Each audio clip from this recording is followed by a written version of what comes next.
Hello everybody, welcome to my channel. My name is Chris, and in today's video we will be having a compilation to kick off the new year. Woo! 2026, happy new year. It's going to be a good year. Yes, I wish each and every one of you the very best throughout the year, and keep in mind this is going to be a compilation video, so the ordering could be a little wonky, and any of the links that I mention can be found in the original video's description box. So with all of that being said, let's begin. Okay, so I'm going to start with this board, and it measures 17 3/4 by 12 inches. And I am going to start by first putting, I want to use these two molds right here. Right here. And this is out of the Dainty Flourishes mold from IOD. My clay is a little cool, so I have to warm it up. And I am using DOS air dry clay. And again, I'm just warming it up in my hands, kind of rolling it out into a little bit of a tube, and then just push it down into that mold. And I will push out as much of that clay as I can with my fingers. And once I get the gist of it kind of pushed away, I am going to take my little chopper tool and I am going to use it as a scraper. And I am just going to skim across the top with it, removing the rest of the excess clay. And once I've got both pieces done, I'm just going to flip it over and hope gravity will help assist on getting these molds out, because I did forget to put the cornstarch in the molds before I put the clay in there, and that made it a lot more difficult. So don't forget that step. Definitely cornstarch into the molds. And once I get it out, I decided there's that little piece on the side that I didn't want, so I'm just going to go ahead and trim that off, and then with my fingers just kind of smooth out the clay where I cut it. Then I'm just going to go ahead with some Titebond Quick and Thick, and I am going to put those molds on the top corners of my wood piece. And once I've got my castings put on, I am going to take some of this Crackle Medium from Folk Art, and I am just going to spread that all over the top of my board, because I am going for a very rustic, chippy look for this project. And then once I get that over that, I am going to use my heat gun and dry it down.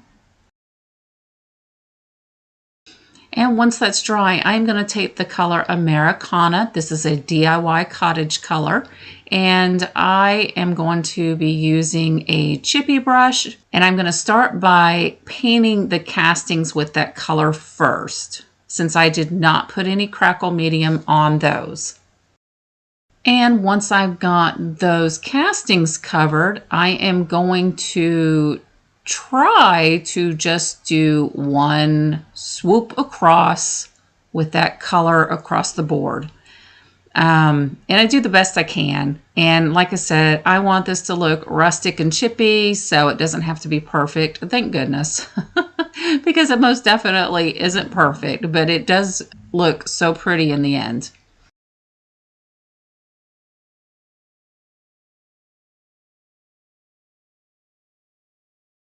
And then once I get that covered, I'm going to again take my heat gun and I am going to dry it down.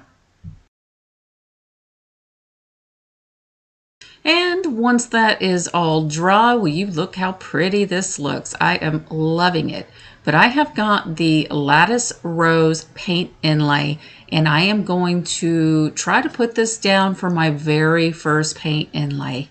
Now, as you can see, the paper is a little bit smaller than the sign or wood piece. It's not going to be a sign, but it is going to be a wall hanger. So this packet comes with 2 sheets of each flower piece. And so what I'm going to do is take the second piece that I have, and I'm just going to line it up along the edges. And when I get it lined up, I'm just going to go and crease it along the edge of the board. And this just helps show me where to cut, and then that's what I'm going to do. I'm just going to cut it out. Now on the opposite side of where I am cutting, there is a strip there that needs to be cut off also, which I did not do, and you'll see what happens when you don't cut that piece off. And then I am going to do the same exact thing to the other side and the top. I don't have to do the bottom because I pulled the paper level with the bottom part. And once I've got those all trimmed out, I am going to be using Big Top instead of paint. You could use either or, but again, I'm going to go ahead and use Big Top, and I am going to spread that all over. Work quickly because you don't want it to dry on you. This has to be wet for that paint inlay to absorb into it. And I'm going to start with my centerpiece. And unfortunately, this is kind of where things start to go wrong. I should have marked it somehow of where to lay this paper because I got it pulled too far over to the right. And then I'm just going to line up my side pieces. And don't ask me what I was thinking on this one. Why is it so far down? Don't know. And then when I get to this side, I'm just going to do the same thing. And that's when I realize, okay, well, I didn't pull it over to the other side far enough. So I've got all this excess paper. And then I couldn't figure out where it was lining up. So yeah, I've just definitely got to start marking the paper and stuff when I do this. And the other thing I did not do is I believe you're supposed to respray it with your mister like so, and then push it in with the wet paper towel and then let it dry. I just let it dry and then just misted it to pull it off. But anyway, I am pulling it off, and that first sheet I pulled off was absolutely stunning. It was beautiful. The two side pieces weren't that bad, but when I get to the centerpiece, that's when it starts getting a little trickier to pull off, like it wants to stick more. So I apply a little more water, hoping that'll help. And the water just kind of made my paper more fragile. So I then tore the paper a little bit when I'm peeling it off, as you can see right there. But I do eventually get it off.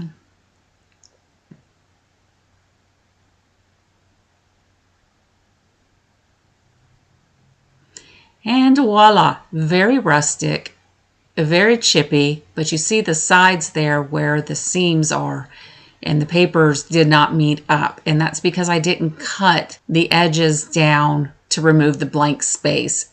So what I'm going to do to try to fix that, because it's going to drive me a little insane, is I'm just going to use a 80 grit sandpaper and just kind of sand it a little bit, getting those edges to, or not edges, getting those lines to be less visible.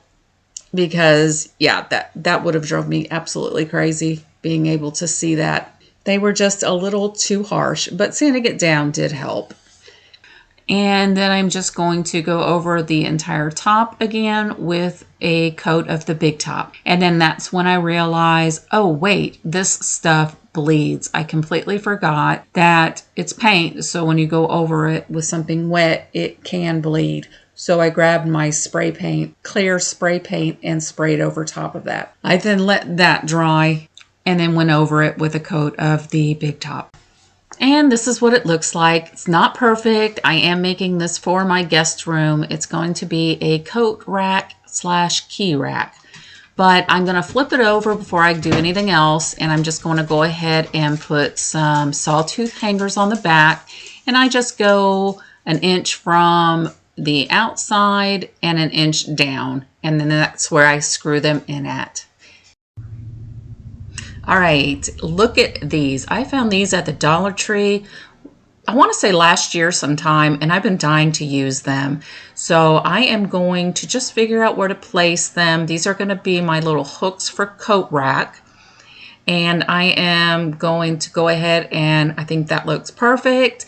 And I'm going to go ahead and double check my measurements, make sure my spacing is good. And then I'm just going to screw those in place. And then I've got these gold hooks, and I just spray painted them white. Unfortunately, they are still a little tacky while I'm working with them, but I needed to get this project done, so here we go. And I am just going to find my placement to put those, and they're just going to be serving as a place where people staying in my guest room can hang their keys. But I'm going to measure that out and then just screw those in. To screw those in, I do go ahead and grab me a drill bit, and I make a pilot hole. And then that way it just makes it so much easier to screw those little C hooks into. And then this project will be complete. All I've got left is to hang it on the wall. And guys, let me know again in the comments which of these 3 projects was your favorite, and do you like the real time or the voice-over commentary? And I hope to see you this Wednesday. Alrighty, bye-bye.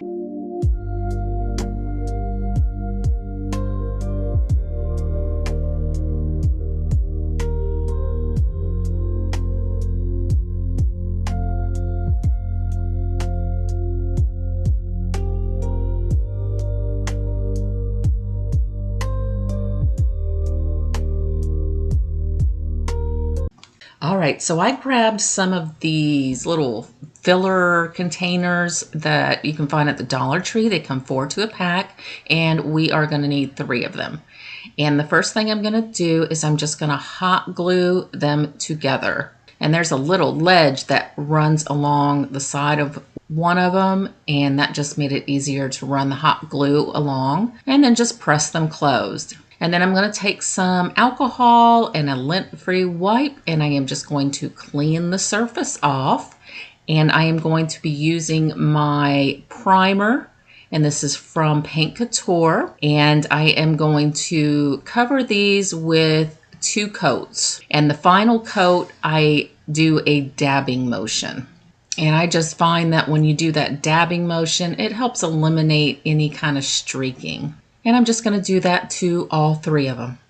And once I've got all 3 done, I am going to take the color Casement. This is a Fusion all-in-one paint. And I'm going to do the same thing. I am going to go ahead and paint a coat on there, dry it down, and then with my final coat, I am going to take a sponge applicator and just sponge the paint on there. And I do apologize for my angle. I guess my camera must have moved on me, or I zoomed in too close and didn't pay attention that I was going to be out of frame. So I apologize for being out of frame. And once I've got all 3 on there, the little edge where we hot glued those together left quite a bit of space, because that hot glue tends to dry before I could get these squished down completely. So I thought I would try to take advantage of that. And I'm going to grab some black paint, and I am going to go all the way around the heart inside that indentation area. And I grabbed some rub-on transfers from Amazon, and I'm going to pull these little pink flowers out, and I am just going to rub an image on each one of my hearts. And I kind of go back and forth between my burnishing tool and my fingernail. So, you do you. These were really tricky to come off. I first thought they weren't going to come and rub off. So they were a little struggle to get rubbed on. But once I got them rubbed on, they looked very pretty. So now back to my edge here. I didn't like how thick I had gotten the black on, so I'm going to go back over it with some of my white paint.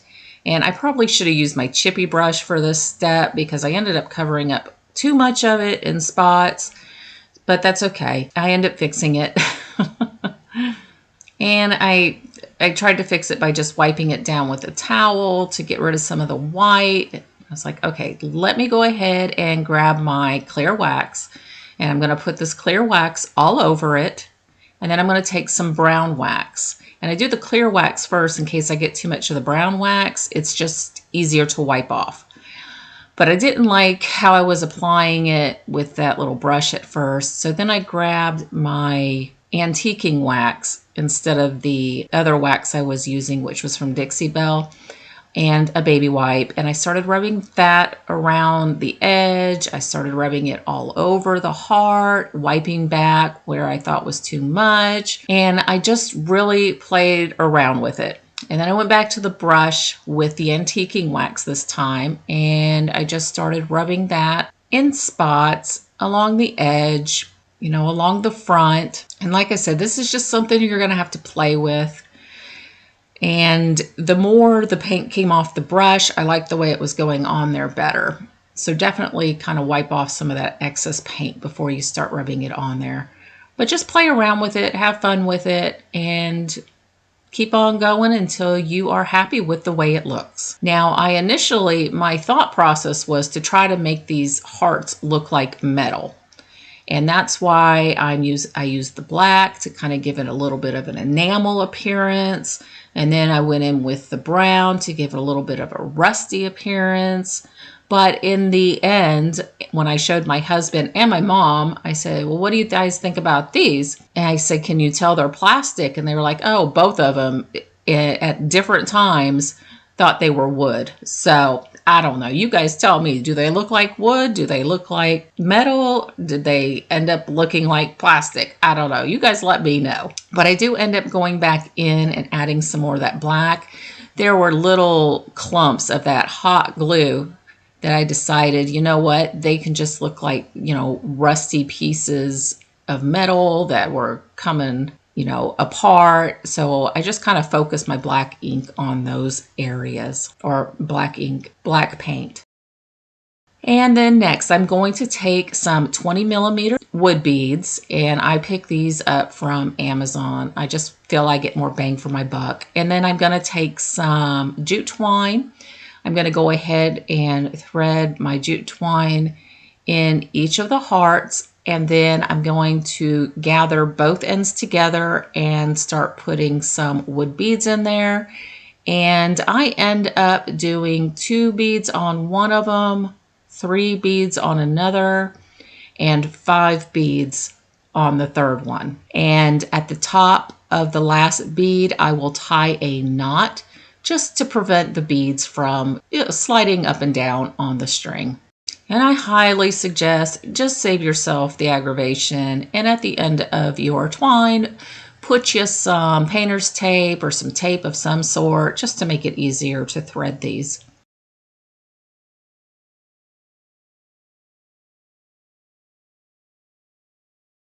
And once I've got those knots tied in them, I just have to figure out how I want them to hang. I do end up gathering them together in a manner I think they look pretty hanging, tying a knot, and then just hanging them off the end of my fireplace. You have to let me know which of these 3 were your favorite, and thank you so much for watching.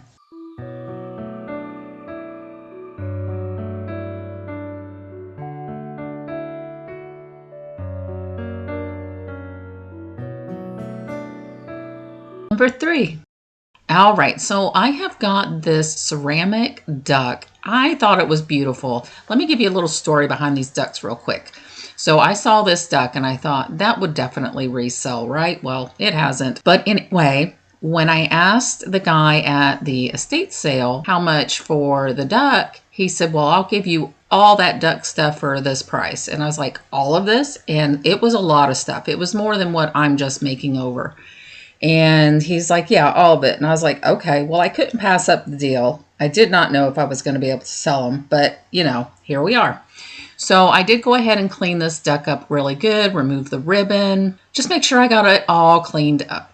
Next, I'm going to take it out into my garage, and I am going to give it a couple of coats of a flat matte spray paint, and I used the Rust-Oleum all-in-one spray paint. It's got a primer built in, is what I mean by all-in-one. And then I'm going to take this color Inglenook, and this is also from Fusion. And this is a pretty color. This is the lightest color of the 4 colors I use in today's video, and it's very pretty.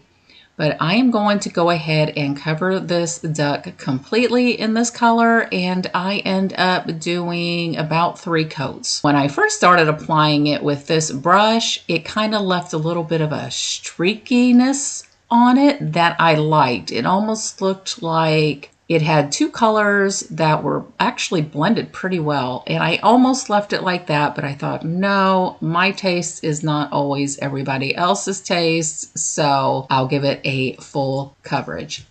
And after that's all dried, I'm going to grab my transfer book from IOD, and this is the Rose Botanicals. And one of the main reasons I've got this book is because it has small, medium, and larger images to put on items. And a lot of times I work with smaller items, so I thought this book would be perfect.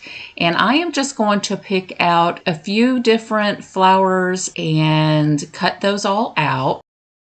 And once I get the pieces cut out, I'm just going to figure out where I'm going to lay them.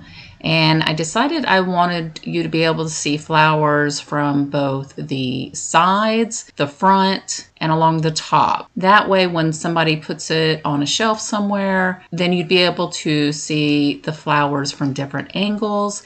And let me tell you, burnishing these on is a little tricky because this surface has got that roundness to it. So what I found the easiest was I'll just lay down a piece, and in some spots you'll want to cut little slits. That way those pieces will lay flatter. I did figure that out after this first one. And when you rub, just keep rubbing, and I kind of let the paper or the transfer decide where it was going to lay. And then I would just rub over that area. I hope that makes sense. But the most important thing is to cut slits where you can. That way that transfer will lay down appropriately and make it a lot easier for you to burnish onto your surface.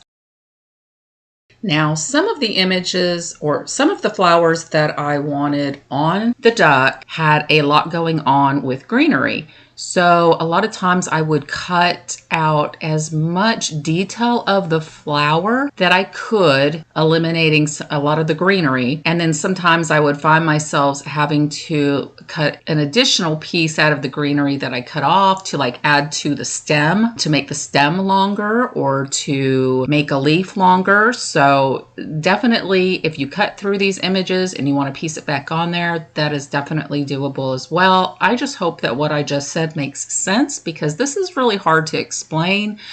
But the best advice I can give you is play around with your transfers and have fun with it. And just know that whatever you make is going to be beautiful. Now, I know IOD transfers are a little on the pricey side. Now, you get a lot for your money, that's for sure. These books are filled with images. But Amazon has transfers that you can purchase that are a lot lower price, and that way you can practice around with something maybe a little less expensive if that makes you feel more comfortable. But transfers can definitely add so much beauty to a project.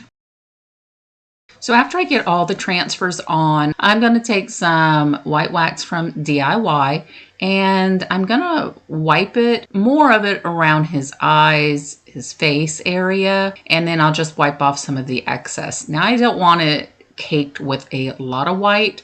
I have a little bit of a fear with adding waxes to my projects or a lot of distressing to my projects because I'm always afraid that they're going to look messy as opposed to pretty. So I do take this pretty easily, but you can definitely, if you're more comfortable with using waxes than I am, go as much wax as you want. But I just wanted to add just a little bit. And like I said, I'll just wipe off the excess. And then once I get the wax on there and it's dried down, I am going to take some of the Big Top and I'm going to apply a coat of that because I was afraid that I didn't get enough of the wax on the transfers to protect them. So again, I just went over that with the Big Top.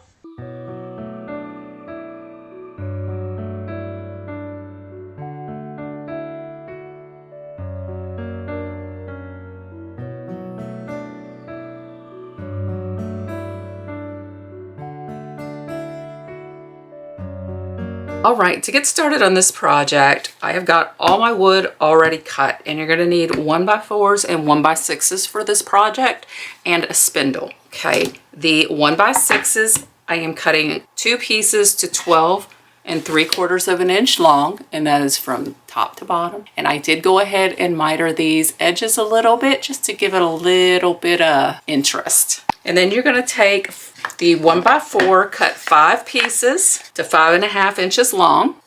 And then you're gonna take and cut 2 pieces of the 1x4 to 18.5 inches long. And then the spindle I've got cut, mine's cut to just a little over 16 3/4 of an inch, but we'll get more into that later. And I will put the measurements of my piece in the description box. Of course, you can always change your length of your box as you see fit. These 2 pieces will be our front and back of the little toolbox we're making. And then these pieces will be the side pieces. And then these are going to be the bottoms. Now to put the bottoms on, they will need to be spaced out a little bit. You're gonna want 1 piece to butt up to the ends of the longer pieces, okay? So we're gonna wanna butt up right there. I'm just gonna grab, and that way I make sure they're butt up. And then you want this back one butted up as well. And then these you can space apart, and then these will fit in here on the sides, just like so, okay? So we'll have one on each side. Now to start.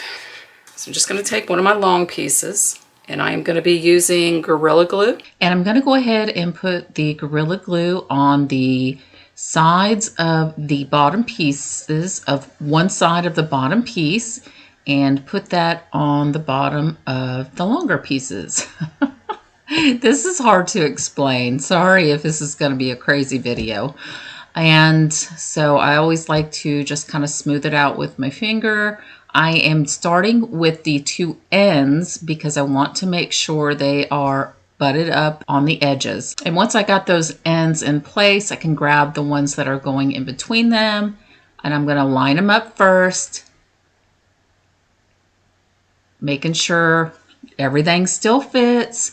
And then I'll apply my Gorilla Glue in the same manner. And as I put those down, I'll space them. Oh, and then I realized, well, I'm going to have to put this other side on. So I needed to lay it flat, straightened it up. Thank goodness that glue was an instant dry, so I had some time to maneuver the pieces.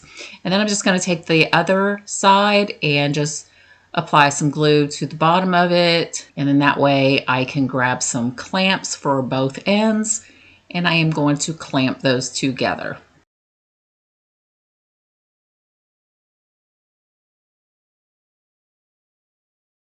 And next, we're going to take the 2 side pieces, the tall side pieces, go ahead and apply some wood glue to the bottom and the bottom sides. And then I'm going to loosen up those clamps just so I can go ahead and squeeze this piece in between those 2 side pieces. I'm going to use my hammer to tap the board lightly, and this moves the board. It just makes it easier to position it because I have to get those butted up to the very edges. And then once I get that in place, I am going to wipe up any excess glue and retighten my clamps. We'll do this to both ends and let that dry.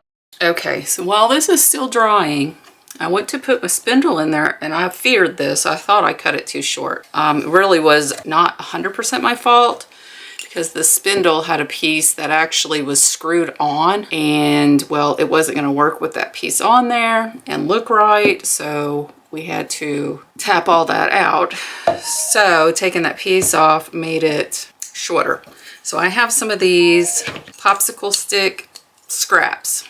Paint stir stick scraps. All right, and these are just the regular 1 gallon paint stir sticks. Actually, these I had gotten off of Amazon. I got a big old pack of them because I went through them real fast. So, but what I'm gonna need to do is I'm gonna need to make spacers out of these, because these will make it fit perfectly if I put one on each end. So the hard part is to get it to look right. And in order to make it look right, I decided to go ahead and take that spindle, place it on top of that paint stick, and then trace that spindle onto that paint stick. That way I know where to trim. And I'm going to do that to both ends. And then I'm going to take my miter shears and I'm just going to trim around where I traced.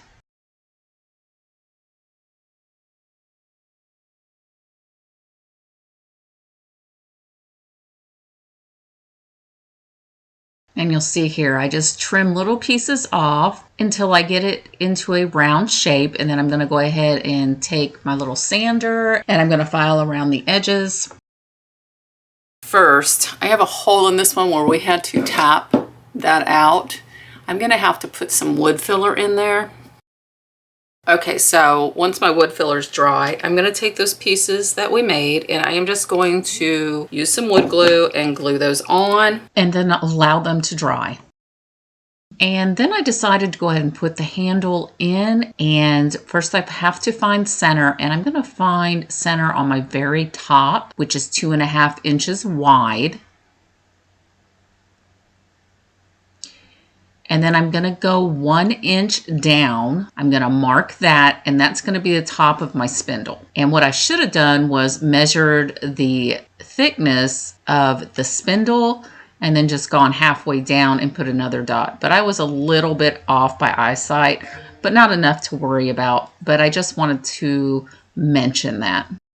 Now, I did not do any pre-drilling because these screws are self-tapping, I guess is what they're called. But do yourself a favor and at least pre-drill into the spindle where if you have to put a spacer, or even if you don't, because where these went through the wood no problem, I ended up having a little hiccup on one end of my spindle. One of the spacers ended up cracking. So pre-drill, and that will help prevent that from happening. But I'm going to show you this, that way later on I can skip forward. But I am going to go ahead and the outside, I'm going to screw in the screw just to where it barely comes out the other side. That way it makes it easier to line the ends of the spindle up to it, and then you can tighten it down from there. But what I did end up doing was when I had to fix that piece that split, that spacer that split, I decided, well, I need to leave this off anyway and go ahead and stain and paint the box. And another thing, when you screw the screws in, make sure you countersink them so they're even with the board. It just looks cleaner. And when you get to the second side, prior to screwing that end in, grab yourself a leveler, and that way you can make sure that your handle is level all the way across. Use that hammer to adjust as you need. And then I took a pencil and marked where the top of my spindle was going to go. Okay, so while my spindle repair is drying, I am going to shoot some nails in here. You can also hammer and nail it. I would just use like a finishing nail, something smaller, but you can use a hammer. I just like my nail gun, so that's what I'm going to use. And unfortunately, I did have a little bit of hiccup while using my nail gun. The last couple of them I had came out the back side. It did not go perfectly straight and it shot out the bottom. So I had to fix a couple of those, and I went ahead and just grabbed my wire cutters, trimmed them as flat as I could possibly get them. And then I took my hammer and hammered those down as flat as I could get them. And if the appearance of it bothers you, you could always use some spackle and go over that with a spackle. That will disguise those nails. But to me, it doesn't bother me because I am going to be staining this and it's going to have an age look to it. So it just blends together. So it didn't bother me. Okay, so next I'm going to grab my Waverly Antiquing Wax, add it a little to a cup. Then I'm going to add some black paint as well as some water. I'm going to mix that up very well. And then I started with a baby wipe and just rubbed that stain on the box And then as I was doing the bottom part of the box, I thought, you know what, a brush may actually be easier. So I went ahead and just grabbed I think it was one of my chippy brushes, whatever brush was close by. And that just made it easier to get down in between the grooves and along the corners. And so that's what I used. And you see how that brush just allowed me to get into the corners of the box a little bit better. And I would just wipe it all on. And then I will also make sure to wipe back any of the excess stain. And like I said, I make sure I get down in the grooves between the boards on the bottom. And I also do the very bottom of this caddy as well. I guess we can call it a tool caddy. Okay, so I've got this dried. You're gonna see one spot I put some I put some white on it. I was gonna do a dry distress, a dry brush, but I changed my mind. I want to put some crackle on it. So I am using the Folk Art Crackle Medium. And I am going to apply that all over the box with the exception of the bottom side and inside the tray on the bottom. And after that crackle medium is dried, I am going to wipe on some vintage linen from DIY Paint. And you definitely want to try to do one swipe, possibly two, but you don't want to do more than that. Otherwise it looks a little gunky. I do use my heat gun to dry it down faster, and I use my heat gun on full blast. Now, like I said, I'm using DIY paint, so I don't know how on high it will work on other paints. So just keep that in mind. Maybe start it on low. If it's going okay without reheating that paint, then go ahead and you can proceed to the high level. And would you look at that crackle? It is so pretty. And I'm just going to do this to the rest of the box. And after mine dried, I noticed in a few spots the paint was a little clumpy. So I just grabbed a scraper and scraped those pieces off. And I did this lightly. And this crackle is just beautiful. And you'll notice on the bottom right there, I did go ahead and just do a dry brush. And that's what I also did on the very bottom underneath the box. Now I am going to go ahead and take some polyacrylic, and I am going to go ahead and cover this box with that. I'm getting ready to put on a transfer, so it's really important, at least on the section where you're going to put that transfer, you at least put one coat of polyacrylic down. That way that transfer comes off a little easier. And while I was putting that sealer on, I was like, oh, duh, you've got to put the handle back on, crazy. So I do go ahead and put the handle back on. And this one went pretty well. The spacer was starting to crack again, but just do some pre-drilling inside that spindle and that should help with that. Best thing is just to cut your spindle the right length to begin with. And I also did put some wood glue on those handles prior to screwing them in, just for that extra support. And then I found an image in the Traditional Pots Transfer Book from IOD, this one right here. And I am going to put that right in the center of the front of our box. Just something simple. And I'm not sure if I'm going to be selling this or not. If I don't sell it, well, I like this image. I think it's pretty. It's simple. It's clean looking. So after I find center, I'm just going to rub that on. I am going to go over the box once again in its entirety with a coat of that polyacrylic. I also go over the handle. And then this project will be complete. And if you guys stuck around this long, give me a heart emoji in the comments to let me know. And I really, truly appreciate it. And I will see you hopefully this Thursday if I can get my projects and video edited by then. All right, have a wonderful week.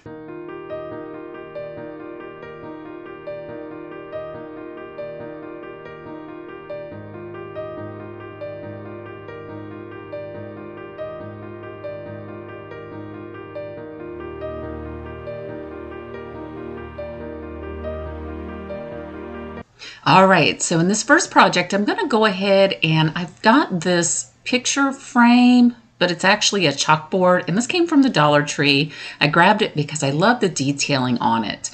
So I've had it in my stash. I want to say I got it last year, maybe the year before, but I've yet to do anything to it. So I figured this would be a good time. So I decided I wanted a little bit more detail on this frame. So I'm going to take some DOS air dry clay, and then I'm going to take my, I think it's called the olive crest mold, and this is from IOD, and I am going to roll out my clay and use that image right there. And I am going to apply some cornstarch. I just find that if the image has a lot of detail in it, or if it's a smaller image, that cornstarch really does help it come out of the mold just a little bit easier. So I'm taking my clay and I just roll it out into a little bitty tube, press it in. I'm going to push out as much of that clay out of the mold as possible. And with this little micro rim that IOD puts on their molds, it just makes it a little bit easier. I do find I had to wet my fingers just a little bit. My clay is getting a little bit old, so I found that just wetting my fingers just a little bit sometimes helps me to manipulate that clay a little bit easier. And then I'm just going to flip that on over, let gravity assist in me removing my casting from the mold. And I want to put this right at the bottom. I just thought that would give this frame a little bit more detail, a little bit more interest, and I just think that is perfect. And I'm going to use my Tight Bond Quick and Thick, and I'm going to go ahead and smooth out some of that onto my casting. And I am carefully going to position that right in the bottom center of my frame. And I'm trying to make sure that I have as much of that casting as possible touching that frame. That way it adheres nice and sturdy. And then since I'm not going to paint this before my casting has a chance to dry, I am going to wet my fingers with a little bit of water. And I am just going to rub over my casting with that moisture in hopes that it will prevent it from cracking. And then I am going to go ahead and let that dry overnight. All right, so the backing of this frame I just took out, and I'm going to go ahead and take my vintage linen from DIY, and I'm going to paint it. And when I first started painting it, that paint did not want to stick whatsoever to this. It's got like a glossy surface. So I'm going to dry that down. I'm going to go ahead and take a 240 grit sandpaper and just go over that piece just to get that glossiness up. Clean off all my dust. And now that I've got that glossiness up, I'm going to go ahead with the vintage linen and I am going to give it 2 coats. Okay, next I am going to grab my bonding primer from Paint Couture, and I always have that listed in my description box in case you're interested. And I am going to give this frame a good coverage of this primer. And once I've got that primer dried up, I am going to try for the first time this color Skeleton Key from DIY Paint. And I am going to apply that all over my frame and making sure I get down in all the details. And let me tell you, this is a gorgeous color. Gorgeous. Okay, it's just simply beautiful. And also, just FYI, I only had one little crack on my clay after it dried. So I think that water trick helped. Then once that's dried, I am going to go ahead and apply a clear wax all over my piece. All right, so while that clear wax is drying down, I went ahead and made a little collage on Canva with some images I found off of Creative Fabrica. I will list a link to the collage I made and also the link to Creative Fabrica, depending on which way you'd like to go with printing out if you decide to replicate this or not. And then I'm also going to be using this vintage scrap paper that I got off Amazon, and I will have that linked below as well. But I decided to go ahead and use this little image for my project, so I went ahead and cut it out. And I am going to try to fussy cut this bird the best that I can. I was trying to keep some of the flowers in there, but that was harder to do. And then I thought, you know what, with what I'm getting ready to do, it doesn't really matter. So I'm going to cut this bird out. And then I'm going to grab me some of that vintage scrapbook paper, figure out which piece I want to use. And I decided that this first piece, the one on the left, is perfect. Look at that. Perfect. So I'm going to go ahead and I am using clear liquid patina to put on this piece of paper to the picture frame backing. And honestly, I could have just used a glue stick. I don't know why I didn't. I don't know. Sometimes I make things more difficult than I need to. But yeah, just use a glue stick. Unless you're like me and whatever's probably closest by, then use that. And I'm just going to take my brayer, make sure that's all smoothed down, apply some more liquid patina where it needs it. And then I'm just going to take a little file and I am going to go around the edges, removing any of that excess paper. And then I'm going to go ahead and put my piece back into the frame. And I didn't show it, but I'm pretty sure I put a coat of liquid patina on the top of that paper as well. Now I need to figure out where I'm going to put my bird. And I'm thinking about right here, maybe a little bit above center. And I'm not going to adhere it just yet. Instead, I am going to go ahead and grab some, oh, maybe I am. I don't know. What am I doing? You guys? I can't remember. Okay, so I do go ahead and adhere it. I'm going to grab my liquid patina. I'm going to put it on the back of that paper. Go ahead and get it stuck down and then finish applying that liquid patina on the rest of the paper. And now I am using some rice paper that I purchased off of Amazon. I'm not sure if I'm going to repurchase the same paper. I'll go ahead and put it in my description box if you're interested, but I want to look for maybe something a little different brand, maybe something that's more local. But I had printed this on my paper like a day or two prior, and I use an inkjet printer, so I got lucky and didn't have any bleeding. But just be careful when you go over your images that you print out if you're using an inkjet printer. Now I am going to take some white wax and I am going to go over the entire frame with that. And then I'm going to take me a baby wipe and wipe off any excess. I don't want it extremely white, but I want a lot of that white getting down inside those little grooves. I just want all that detail to show. And just look how pretty that is. I just think it's so pretty. Like I said, I love this color. Put that white on top of it and it just makes it even better. And if you don't like this and you would rather use a different colored wax, by all means do that. If you don't want any kind of distressing whatsoever, then leave it plain. I am just doing this in hopes that I inspire you to be creative, make your own home decor, save yourself a little bit of money, and have fun in the process, because there is nothing more satisfying than making your own decor and displaying it proudly for others to see. And then when people comment, "Oh, that is so pretty. Where did you get that?" Well, I made it. And, you know, it's just a wonderful feeling. All right. And I know that people don't like gold, so I'm going to take some silver leaf rub and buff. And I'm just going to apply a little bit of that in some of the high areas, the high points on this frame, just to bring out a little bit more detail, make it look a little bit more high end. And if you would rather do it in gold, gold is absolutely beautiful on this color. But I just wanted to show people who don't like gold, they make a silver. And then I'm just going to take a microfiber cloth and just kind of buff that silver in some of the spots a little bit. I don't know why. It said rub and buff. I figured it had to do something, so I did.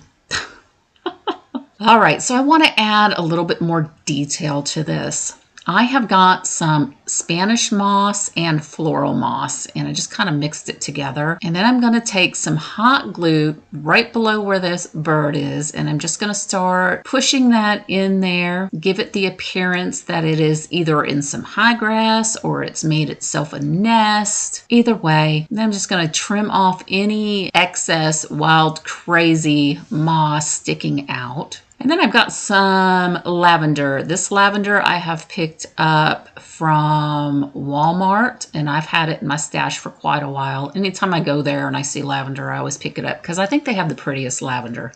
But I'm just going to go ahead. I had trimmed some down, and I am just going to put a few of the sprigs in here, make it look like it's got some lavender growing out. And I love lavender. Lavender is my favorite flower for the springtime. I love it. I will also take a little bit more of the moss and put on top of the stem to cover it up if I need to. And then just to make sure I've got all the stems kind of covered up so it looks like it's growing out from inside that grassy area, I'm just going to apply some more of my moss to the outside, getting it in any bare spots.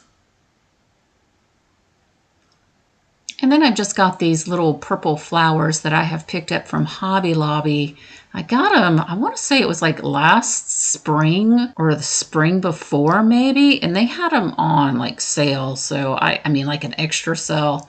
I think they ordered too much of it. So I just pulled off a few of the little flowers and just thought I would glue those where I thought it just needed a little more purple, a little more color. I am not afraid of color, even though I think a lot of the neutrals are pretty. Springtime, I don't know, I just need a little bit of color. And once I get those on there, this project will be complete.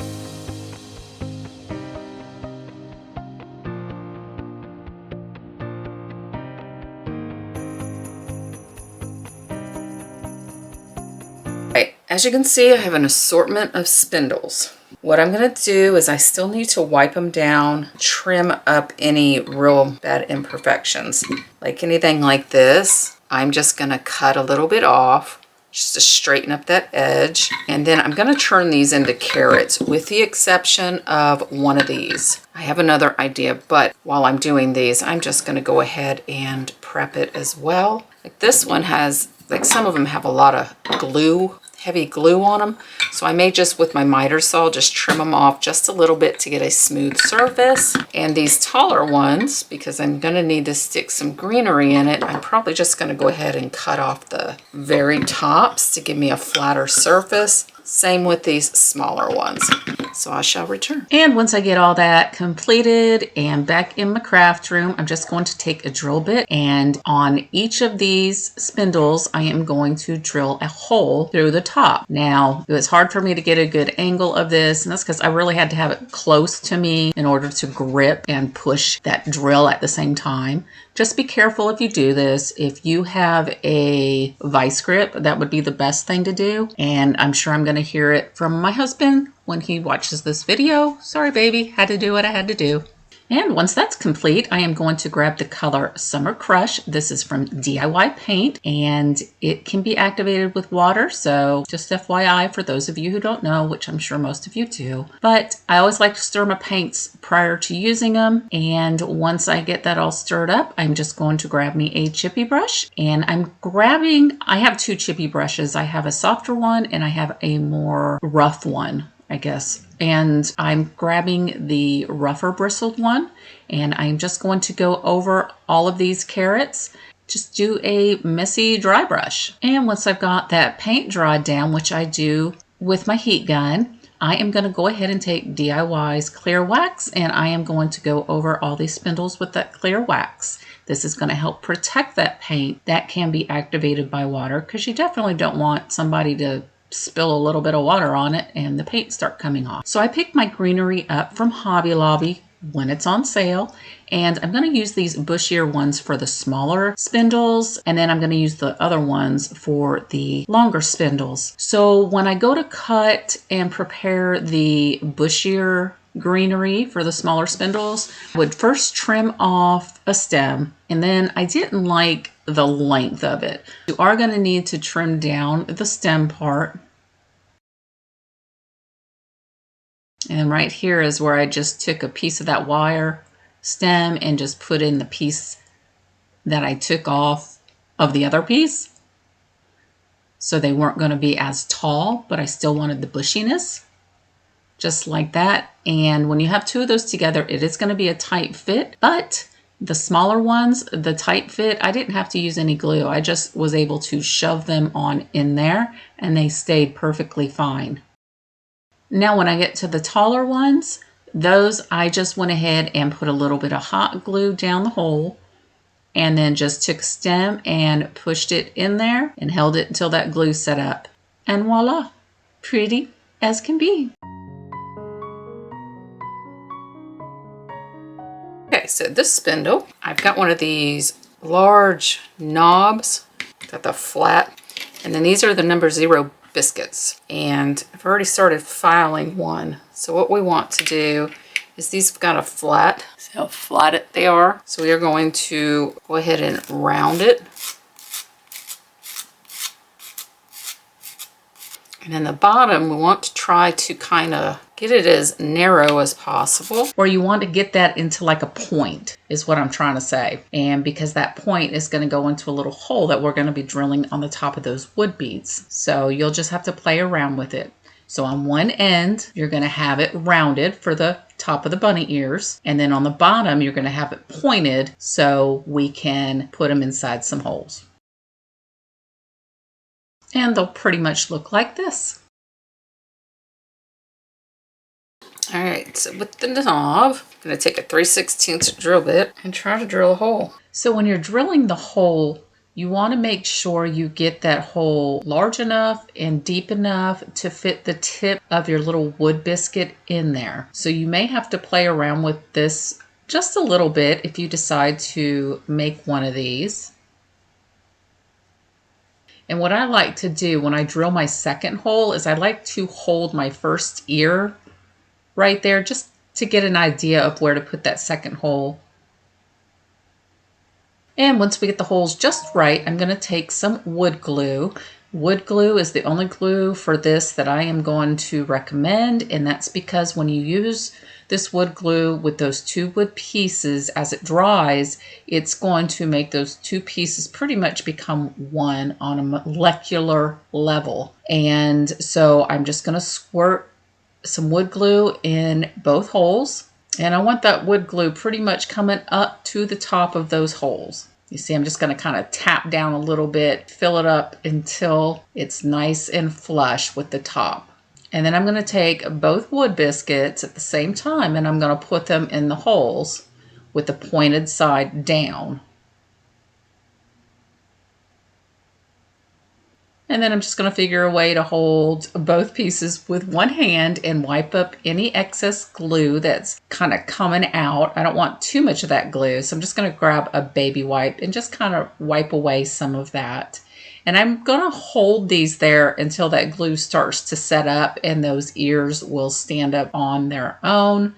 And then once they do that, I will set them aside and I am going to let them dry for 24 hours. I want to make sure that they are cured and set up, and when I handle it, they're not going to break off.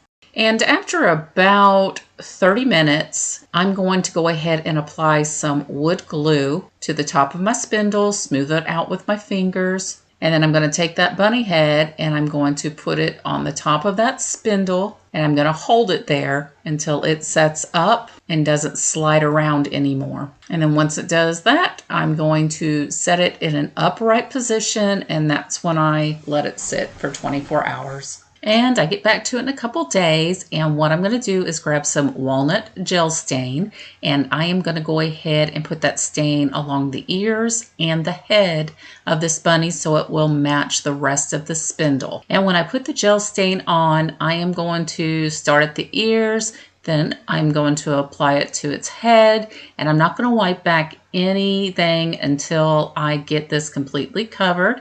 That way that gel stain has a little time to sit on that wood piece, because of course I want it to be as dark as possible without any of the sticky stain residue that gel stain can leave behind.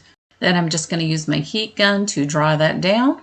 And when I was staining around the ears, I noticed that the wood was a little rough. So I'm just going to take me a little piece of sandpaper and I'm just going to go around the edges of those ears and just sand down any of that rough wood. Next, I'm going to grab a white paint, and I am using the Fusion All-in-One paint in the color Casement. And you always want to give this type of paint a good stir because it does have a sealer in it, so you want to get that mixed up. But then I'm just going to take my rough chippy brush, and I am just going to take some of that paint, and I'm going to do a very heavy dry brush because I want a white bunny, but that looks a little distressed. In my opinion, spindle crafts need to look a little distressed, but I absolutely love the way this turns out. All right, so I just went ahead and drew a simple face, and now I'm going to take the color Vintage Victorian from Folk Art Matte, and I'm just going to give her some little pink areas inside the center of the ears. And then I just kind of rub over it with my finger just to give it more of a subtle appearance. And then I'm just going to take a little fingertip with some of that pink paint, and I'm going to give her some little cheeks. And I went ahead and made a little bow, and I'm just going to put the bow in between her ears. And then I felt like it was missing something, and then it dawned on me, it needs a little bunny tail. So I've got one of these little cotton balls, snowballs you can get at the Dollar Tree around Christmas time, and I'm just going to hot glue her a little bunny tail, and then she will be complete.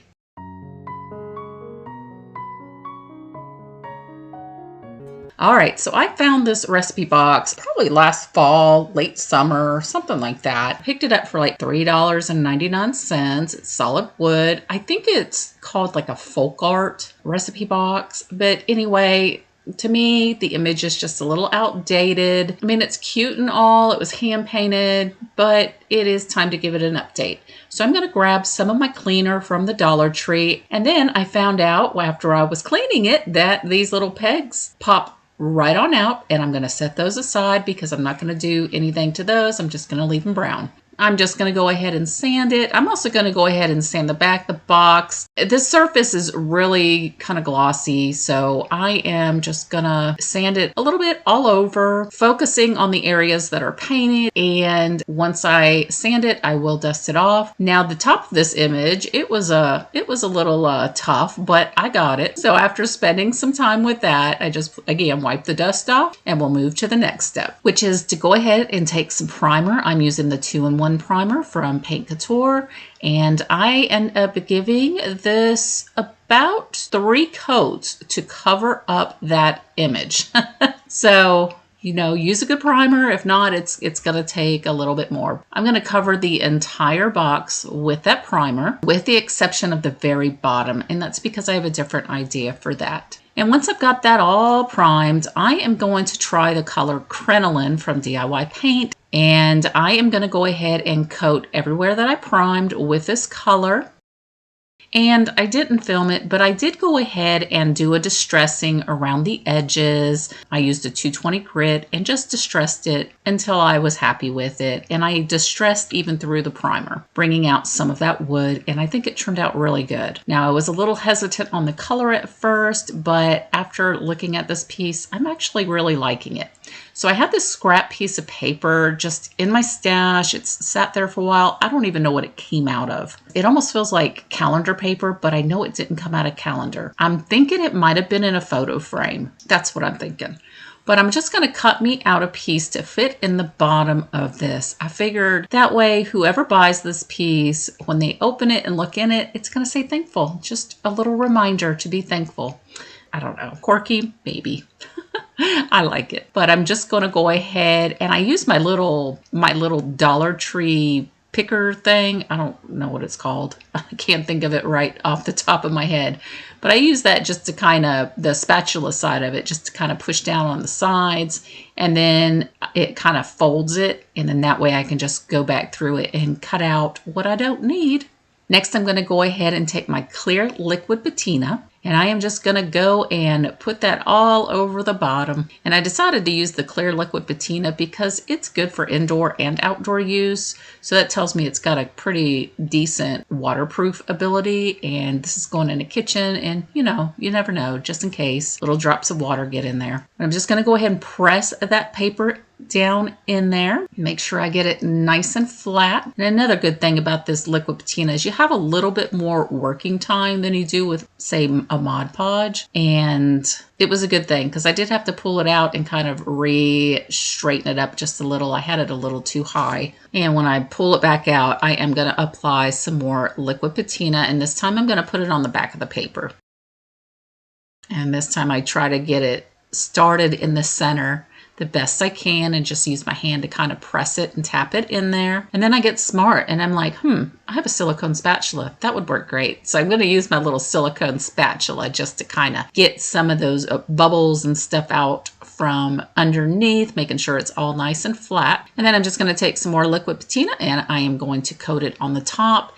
And once that dries, I do go ahead and put another layer of the patina on there just for some extra protection. All right, so I picked up some transfers from Amazon. I'll be sure to link them in my description box. It came with stacks of transfers. One stack was pigs, one was cows, one was lambs, and chickens. But I'm going to go ahead and use the pigs. Pigs seem to be a pretty big thing, and I thought they were so stinking cute. Oh my gosh, would you look at those pigs. But I'm going to go ahead and put my top back on just so I can get a little bit better of a visual when I do this. I'm a very visual person. So I decide, this looks cute here. So I'm going to go ahead and peel it off of the backing. And then I'm just going to try to center that up the best I can, rub my fingers over it. And then I grab my little burnishing tool and I just start burnishing it down. Now these are a little different than what I'm used to. They seem to be a little bit thicker. They are a little glossier when you get them down, but they are very pretty. They're almost to me kind of like a sticker, and they do stick very, very, very well. So I had no issues with none of it sticking to my piece. All right, and I decided we're putting a piggy on the top. We need a piggy on the inside. So I'm just going to go ahead and grab this little piggy, and I'm going to put her right in the middle of the inside bottom of the lid. And I do just use my finger and go over the image just to make sure it is down there. And then I had these other two pieces that I had cut out. And I wasn't sure at first which one I wanted where, and I decide like that. The homemade I thought needed to go right there in the front and center. And I figured this could take the place of it saying recipe because I didn't have anything that said recipe and I didn't feel like making a stencil. So I thought this was perfect. And honestly, I don't even know that you have to burnish these down. Once I stuck it on there, I just rubbed over it with my finger and then grabbed a corner and that was down. So burnishing may not be necessary with these transfers. And then I'll put another coat of liquid patina all over the entire box, sealing in everything, and this project is complete.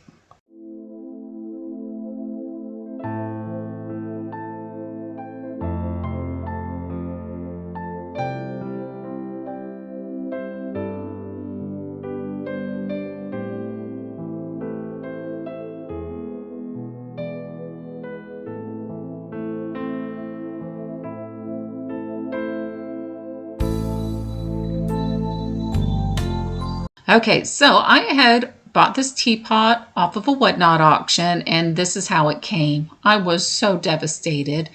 That handle was broke. I did get my money back. Whatnot has a wonderful buyer's guarantee, and they did give me my money back for this. So I thought, I don't want to just throw it away. I can't resell it, not the way it is. So I'm going to go ahead and use my Star Bond glue, and I'm going to glue this handle back into place.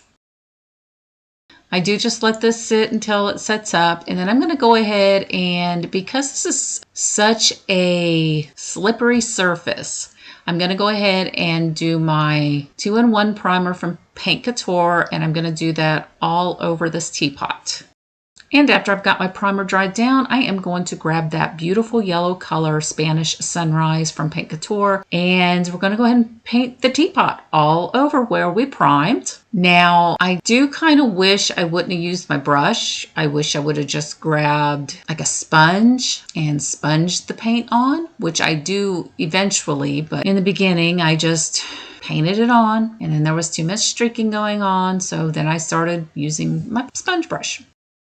And I decided to use a yellowish color, for one, because I'd like to play around with color, and two, one of my daughters loves yellow, and so I thought I was gonna go ahead and make this up for her. I don't know if she's gonna like it. I hope she does, but I thought, just something a little pretty that Mama made over and fixed from getting thrown in the trash, because that's where it would have gone if I did not want to do that.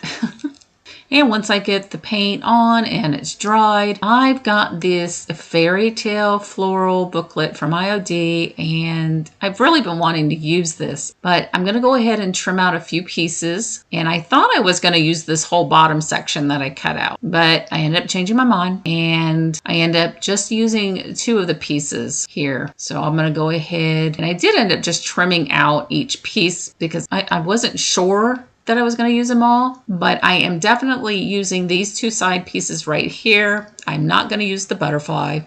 And now I'm just contemplating, how do I want to use these? I've only got these 2 pieces. I'm pretty sure I want to do the other side as well, because I don't know how she's going to have it sitting on display, if she needs the handle on one side or the other. And I just decide that, what, I'm just going to take one of these little pieces here, and I'm just going to put it one on the center on one side, and then in the same spot on the opposite side. And then we'll just rub that down like we do with all of our transfers. And after I get those transfers on, I'm just sitting here looking at it thinking, what? I want to add silver. Why not? Let's make this a silver video. So I'm going to use that shimmering silver from Deco Art, and I am going to go ahead and apply this paint along the spout, trying to be as careful. I have one of those angled paint brushes. To me, it just makes it easier to get a crisp line.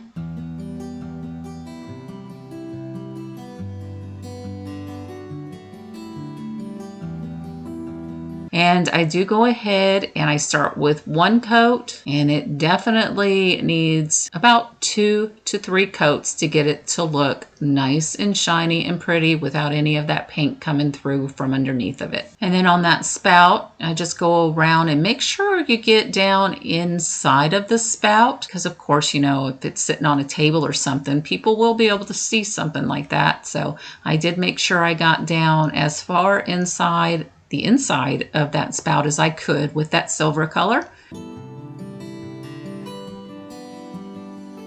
And then on the lid, I am just going to do the very top in that same silver. And I wasn't sure at first if I was going to paint that handle in the same silver, but when I put the lid on it and kind of looked at it, I thought, now the silver just looks uneven. So I am going to go ahead and paint the handle with that silver as well. And that just really evens it out. You've got some silver on the left, some in the center, some on the right, and it just really made it look well put together, in my opinion. And then after I get all my coats of silver done, I've got it all dried down. On the very top of the handle where it broke, it was really hard to get that disguised. So I'm just going to take some of this purple chiffon ribbon. It is double-sided ribbon, so it's got this purple and gold on one side. I'm going to just try to get as much of the purple showing when I tie the bow versus the gold. But the gold anyway, it still looks good because of the yellow on the teapot. So I'm just going to tie a simple bow. Easy peasy bow. Nothing too dramatic. After I get this bow put on there, I will go ahead and dovetail the bottoms, and this project will be done, and this will conclude our video. And you guys will have to let me know which one is your favorite, because you guys know I love to know. And how do you think this teapot turned out? Did I save it? I love it.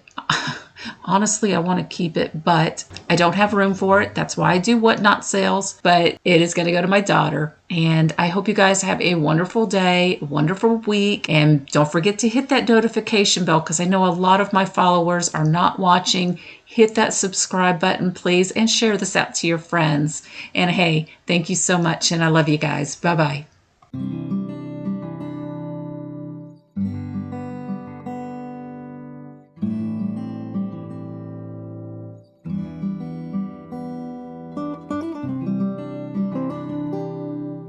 All right, I've got these two little wood benches that I picked up off of a Whatnot auction. So what I'm going to do is I'm going to grab some paint stir sticks, and you're going to need 2 of them for each bench. And then I'm just going to go ahead and measure the space on the seat. And whatever that measurement comes to, that's how long we're going to go ahead and cut the paint stir sticks. And like I said, 2 for each. So you're going to cut 4 of them down. And I am just going to take them in my garage and use my miter saw, and we'll be right back. And once I get back in my craft room, I'm just going to sand a little bit around those paint stir sticks, especially where we cut, just to get off any splintering, making sure it's all smooth.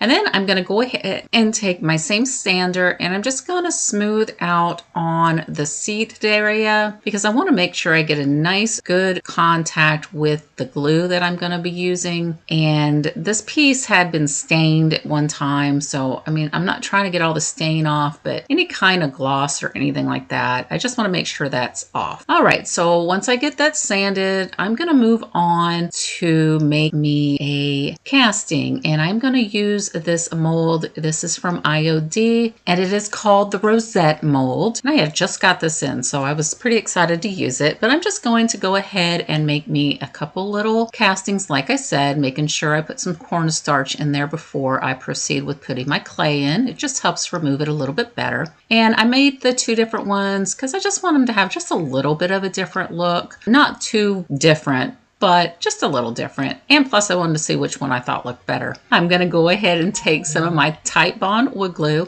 and I'm just going to adhere those right in the top center. And I am going to make sure I wipe away any of the excess glue.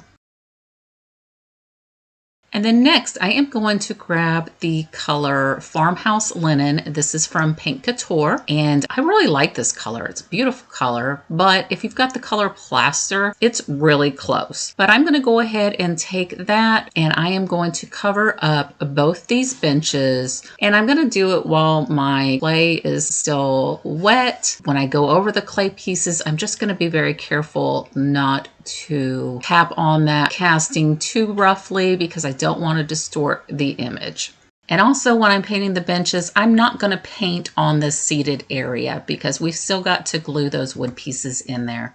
And then I am just going to grab me some wood glue to adhere those paint sticks onto the bench. And I'm just going to make sure I get a nice even layer of glue onto my stick. And I did not mention, I did go ahead and stain those wood sticks or paint sticks in the color, let me think about it. It's been a few days since I've done this. Oh my goodness, I really need to start making notes. But I painted it in Walnut from Americana Gel Stain.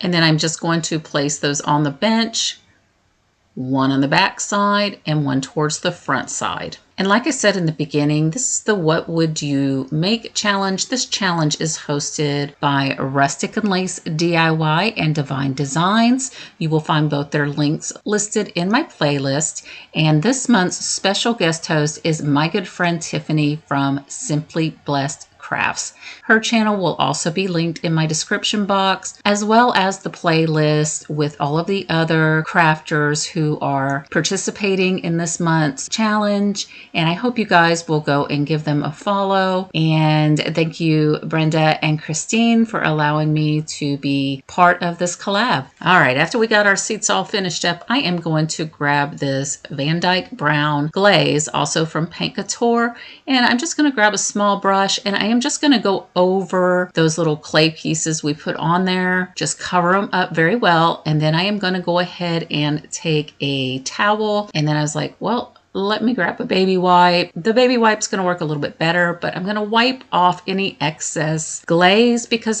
I just really want it to bring out all the details in that casting. And I think it looks great. And on my Cricut machine in Design Space, I went ahead and created these 2 stencils, and I am going to stencil on the color Elephant from Waverly Chalk Paint on both of these stencils. And if you're interested in the stencils, shoot me a message on either Instagram, or my email address is listed in the description box as well, and I'll be happy to send you the links to this design. It'll probably be through Cricut Design Space, so I don't know exactly how that works, but that's about the best I can figure out without having a web page. And once I get those stencils all filled in, I'm just going to peel that transfer off. I will seal it with some liquid patina, and this project will be done. You guys will have to let me know what you think about this one.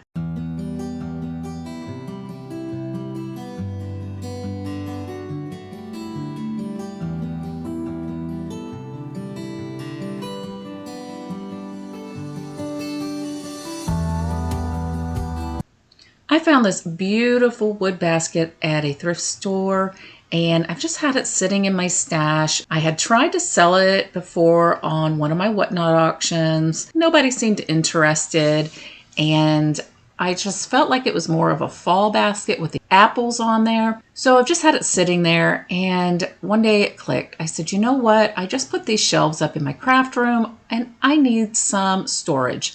So I'm going to use this basket. But I want a little bit of color, and the apples are just not my thing, at least not in my craft room. So the first thing I'm going to do is I am going to go ahead and grab this absolutely beautiful color, which is Autumn Sage, and this is from Paint Couture. And I did go ahead and wipe down my basket prior to painting. So anytime you're working on a project, always make sure you give it a good cleaning before you apply your paint. And this is just going to allow your paint to stick so much better. So the first areas that I'm going to paint is I'm going to go around that top rim, covering up all of those apples. And I am just going to put a full coat all the way around, trying to be as neat as possible. Then I decide, well, you know what? I want to go ahead and go around the bottom rim as well with the same color. And I'm going to go ahead and put that all the way around that bottom edge. And after I get that bottom edge complete, I'm going to go into the woven areas, and I am just going to paint over some of the woven pieces. I guess you could say I kind of went every other one. And of course, you could just have fun with this. If you want to do a different type of pattern, paint it in the pattern of your choice. But definitely know, if you have a nice pretty basket that you just don't want to get rid of, you can always paint it. And then so I wouldn't confuse myself as I was going, I just kind of dipped my paintbrush in the paint, and I just went ahead and swiped where I was going to be painting. And yeah, just made it a little bit easier and quicker so I didn't have to stop and think about it. And then I'm just going to take the matte clear enamel and I'm just going to spray it on there. And once I got that protector spray all drawn down, I just thought I wanted to add just a little something extra to the basket. Maybe just give it a little pizzazz. I don't know, whatever you want to call it. I just thought it needed something extra.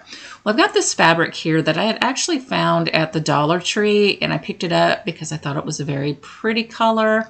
And this is about the closest fabric I have to that color paint. So I'm going to go ahead and first peel off the paper. And I could not figure out at first exactly what I wanted to do. I didn't know if I wanted to make a bow, if I wanted to use burlap fabric. I just wasn't sure. But then I was like, well, let me go ahead. I'm going to go ahead and cut a slit in my fabric, and then I'm just going to tear. This is so easy to get you those little pieces of ribbon that you might use, and it's a little bit more budget friendly if you ask me, and I can't never find a ribbon I like, so I like using the fabric. And then I've got this roll from the Dollar Tree, which, oh dang it, I need to pick up some more of that. Shopping list in my head, which I'll forget, so I don't know why I bother, but anywho, I've also got this muslin fabric. I believe it's muslin, but it's got like a tea stain type appearance. And I decided I wanted to use those with that ribbon, that colorful ribbon, and I wanted to use the lacy ribbon from the Dollar Tree. And so what I decided to do was really kind of hold it up there, and I'm like, you know what, that would just look cute hanging off the handle. So I'm just going to gather all of those pieces together, and I'm just going to make a tassel out of these pieces of string. So I'm going to grab me some jute string, and I'm just going to make a tassel. And I just start by tying that in the center, gathering around all pieces. Pulling out another piece of string. And then just wrapping it around the top until I have it the way that I like.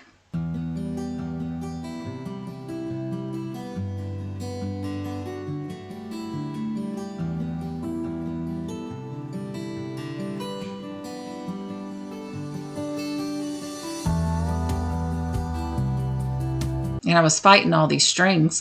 They kept gathering up together, and I was like, all right, where's the string I need? And then when I get to the end, I'm just going to tie it off and trim off the excess.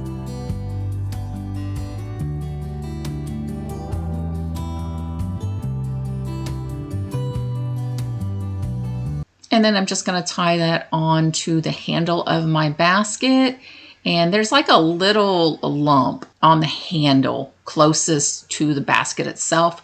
And I'm going to tie it in that little space there. That way it won't slide around on my handle.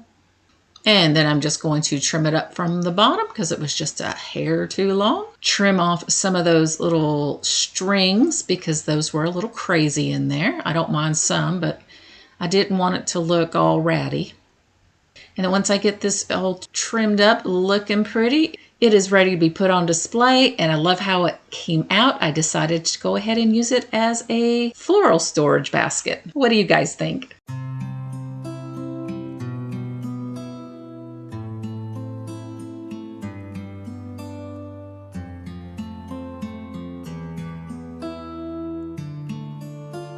I've got this cutting board that I thrifted years and years ago. I'd actually found 2 of them for $1 a piece. I've already made over 1 way before my YouTube channel, and it's still proudly being displayed in my kitchen. But for this one, I am going to go ahead and take the color Iron Gate from Heirloom Traditions, and I am going to completely cover over the front of this board.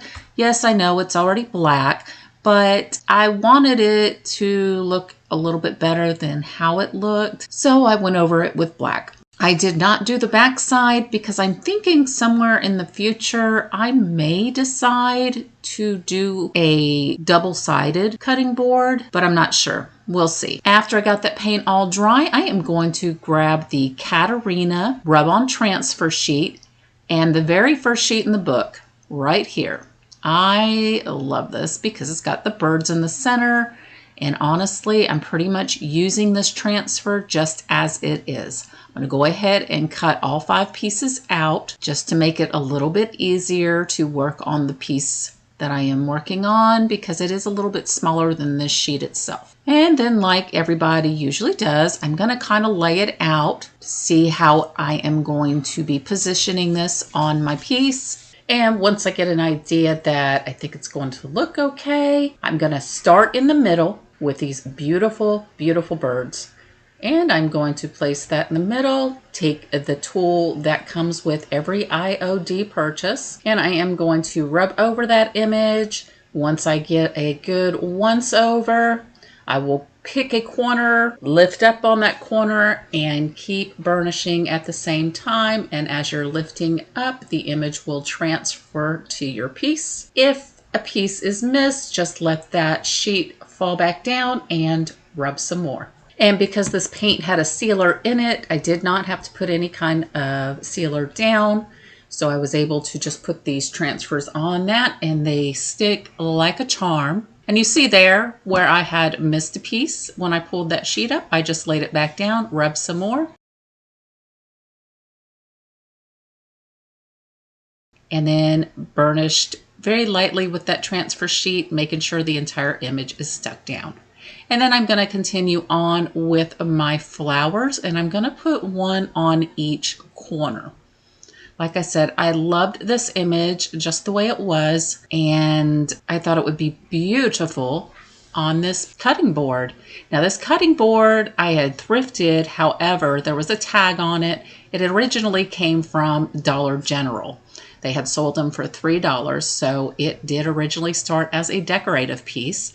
We're just going to give it a little bit more interest. And when I'm rubbing on the transfers, I'm letting them kind of come around the sides a little bit So what I find myself doing is I'm going to take just that backing sheet and just kind of rub it down and flap it over, because I do have some of the transfer kind of poking up. And then I'm just going to take some scissors and trim it off. Now you can also figure out how much you want to overlap or fall along the sides and trim it before you start rubbing on. Just whatever's easiest for you. Me, I probably just alternate back and forth, whatever I think about at the time. And after I got the top left flower on, the piece that I had trimmed off that you see, I'm trying to figure out if I can have that positioned up here, just where it kind of fills in that space just a little bit more. I just thought it was a little too empty for being the handle. I just wanted just a little more. So I'm just going to trim it down and fit it to make it look like it's growing out of that piece there, and rub that down. And that's the wonderful thing about rub-on transfers, especially with the IOD brand. Now, I don't have much experience with other brands, but these are so easy to mix and match into different areas. So you just have fun with it. And anytime you put rub-on transfers down, they do need to be sealed. So I'm just going to take some clear liquid patina, and I'm going to apply this all along the sides and the top of this cutting board, making sure it's all sealed in, because I'm thinking I may end up selling this more than likely on one of my whatnot shows. And then once I got that sealed and it got dried down, I want to put something on the handle, but I just wasn't sure what. I thought, well, I've got this lace ribbon, or I've got some jute twine, jute rope. So you can really do anything, whatever makes you happy. And what I settled with was taking one of those Dollar Tree lace ribbons, making it into a bow, and then I'm just going to hot glue that right on the top of the handle there. And I've got one of these little metal buttons, and I picked my buttons up from Hobby Lobby. And I'm just going to take some hot glue and poke that right in the center. And this concludes this week's video. I hope to see you guys next week. Thank you so much for watching. Bye-bye.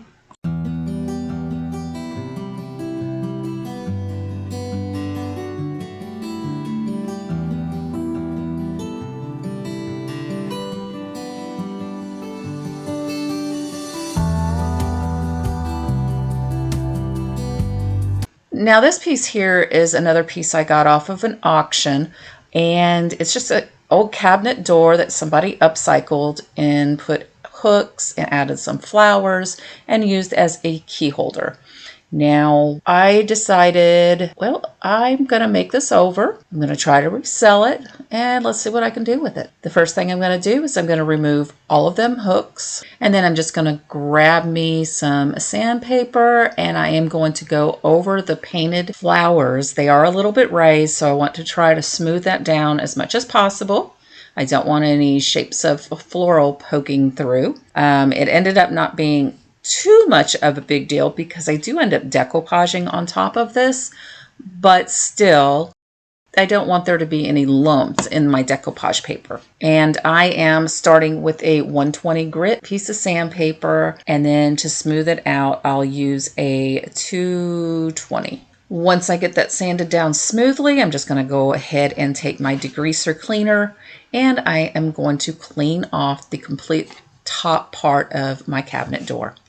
And I did go ahead and take my heat gun to dry it down a little bit quicker, because you definitely want your piece to be dry from water and cleaner. The next thing I'm going to do is take my Paint Couture 2-in-1 primer, and I am going to go ahead and prime all in the center. And at this point in time, I thought I was going to maybe use a transfer or something, so I really wasn't sure what my step was. I thought, well, I was going to paint it, but I do end up changing my mind a little bit after I get this primer down. And after I got that primer down, I decided, okay, I'm going to go ahead and take some spackling, and I'm going to fill in all of those holes where all of those key hooks were, because I'm going to change it up a little bit. And I just use my finger just to make sure I get it down in that hole. If I need to smooth it out a little bit, I just grab a scraper and just scrape over the top just to smooth out that spackle. And I went ahead and let that sit overnight. And when I came back to it, I went ahead and just took a 220 grit piece of sandpaper and I just smoothed out where that spackle was, because you don't want little lumps and bumps when I go over it with some paint. So just sanded it down and nice and smooth. Okay, so about this point, I decided I was going to go ahead and decoupage. I did go ahead and create this image on Canva using bits and pieces that I found off of Creative Fabrica. I will link this in the description box if you'd like to use it. I grabbed the color Buttercream from Paint Couture. If you don't have this color, it's really close to the color Crinoline from DIY Paint, or use whatever paint you would like. So I am going to go ahead and I just take a flat tip paintbrush. This just kind of helps me cut around the edges there to where I can hopefully avoid getting onto the edge, because I am going to paint the framed part a little bit different color, but I am going to go ahead and put me a couple of coats just around the edge. Okay, so off camera, I did go ahead and frame around the frame. You can see where my painter's tape is. That way, when I painted the frame area, the different color, it didn't get onto my white area. But before I go any further, I grabbed me my rosette mold from IOD, and I made me a couple of molds. At this point in time, I wasn't sure which one I was going to use, and I didn't use any of them. Now I'm going to grab the Classic Elements mold, and this one right on the corner, I'm just going to add me some cornstarch, grab my DOS clay, which I'm almost out of. I am down to the very bottom of this, but I have some IOD clay that I wanted to try, so that's what I'm going to try next. But anyway, in this particular craft, I did go ahead and make 2 castings of this mold right here. And after I get that pushed in there, I'm just going to flip it on over and just release that casting from that mold. And the first one turned out great. I just used this little chopper to kind of scoop it up there because it's a little dainty and I didn't want to take a chance of breaking it. And I just set it down where I'm going to be putting it, but I am going to make another one. And I do believe I had to make that second one a couple of times because the second one just kept fighting me. But anywho, I'm just going to grab that Titebond and I am going to put it on to my castings and shape and form it around the top corner, trying not to press too hard because we don't want to distort that image. And as you can see in my bottom corner, like I said, I decided not to use the rosette molds. I went ahead and grabbed this little star-shaped flower from, I believe it was the Acanthus mold, and I used those instead and glued those at the bottom 2 corners. And after my castings have had a chance to sit for about 5 or 10 minutes, I'm going to grab that color Apothecary once again, and I am going to completely go around the frame with that color. And when you go over your casted molds, you don't want to be too rough. You just kind of want to pounce very gently around, and that's one of the reasons I love this paintbrush. It has a little bit of a pointed tip on it, and it really helps get around the edges of those molds and into the little spaces, the little indentations, and I don't have to press so hard to get that in there. So I don't know, I really like this brush. I don't use it as much as I probably should, but I do like it. And I do get all my IOD products, my DIY products from Sammy at Unicorn Dust Designs. She's always linked in my description box in case you want to head over there and check out her products. And after I get my area painted, I'm going to go ahead and grab my decoupage sheet that I had made. And then I'm going to grab this little water pen. I had one before in the past I had gotten from Amazon, but it quit working. So I saw these at the Dollar Tree and I thought, ooh, 2 for $1. So I'll go ahead and pick these up. And I went ahead and I didn't want too sharp of a framing around the paper, because this image is not going to fill in the area where I'm going to put it completely. So I didn't want any sharp edges that were going to really stand out. So I decided to use that water pen and go around and tear out my image. Well, the only thing about this water pen is it spits out water too fast. So I kept making a mess. and I started getting really frustrated with it, and I eventually just moved on to using a wet paintbrush and just kept dipping it in. I just seemed like I had more control with it. Because like I said, these Dollar Tree water pens, they just spit out the water too fast. Now, the paper I am using is a rice paper, I believe. I will link that in my description box as well. I had gotten a package off of Amazon, and it seems to work pretty good.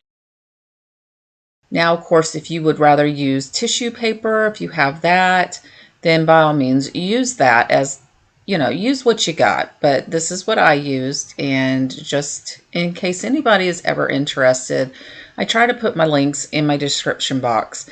I am an Amazon associate, and I might make a little bit of a commission off of anything you might buy through any of my links. I don't know. I haven't received anything like that, so we'll just see how that works. But it doesn't cost you guys anything extra. It's just to help support my channel, because yes, supplies and all that good stuff do cost me. I like to try new things to bring to you guys to see if it's worth it or not. And, I appreciate any little bit of help that you guys can give me. But the biggest one is to make sure you are subscribed to my channel. Make sure you hit that like button and leave me a comment, and always let me know which one of my projects in the video is your favorite. And once I got my paper all prepped, I will take the clear liquid patina and I am going to put that all in the center. I'm not in any big rush to get this down before it dries or anything, because I'm going to go ahead and use the iron-on method. Anytime I have a larger print, that's my preferred method. If it's something small, then no big deal, but I wanted to make sure I got this as smooth as possible. And that is always my surefire way, is the iron-on method. Or I guess a lot of people call it the dry method. So pretty much just put your decoupage medium down and then let it dry. And while I had that out, I thought, you know what, while that's drying down, let me just go ahead and go around the frame with my liquid patina also, because this clay-based paint is going to need a sealer. Otherwise, it can flake off very easily. So I just go over that. And I do go ahead and use my heat gun to dry down that medium a lot faster. And once I get that dried down, I'm just going to take my decoupage paper here and I'm just going to lay it down.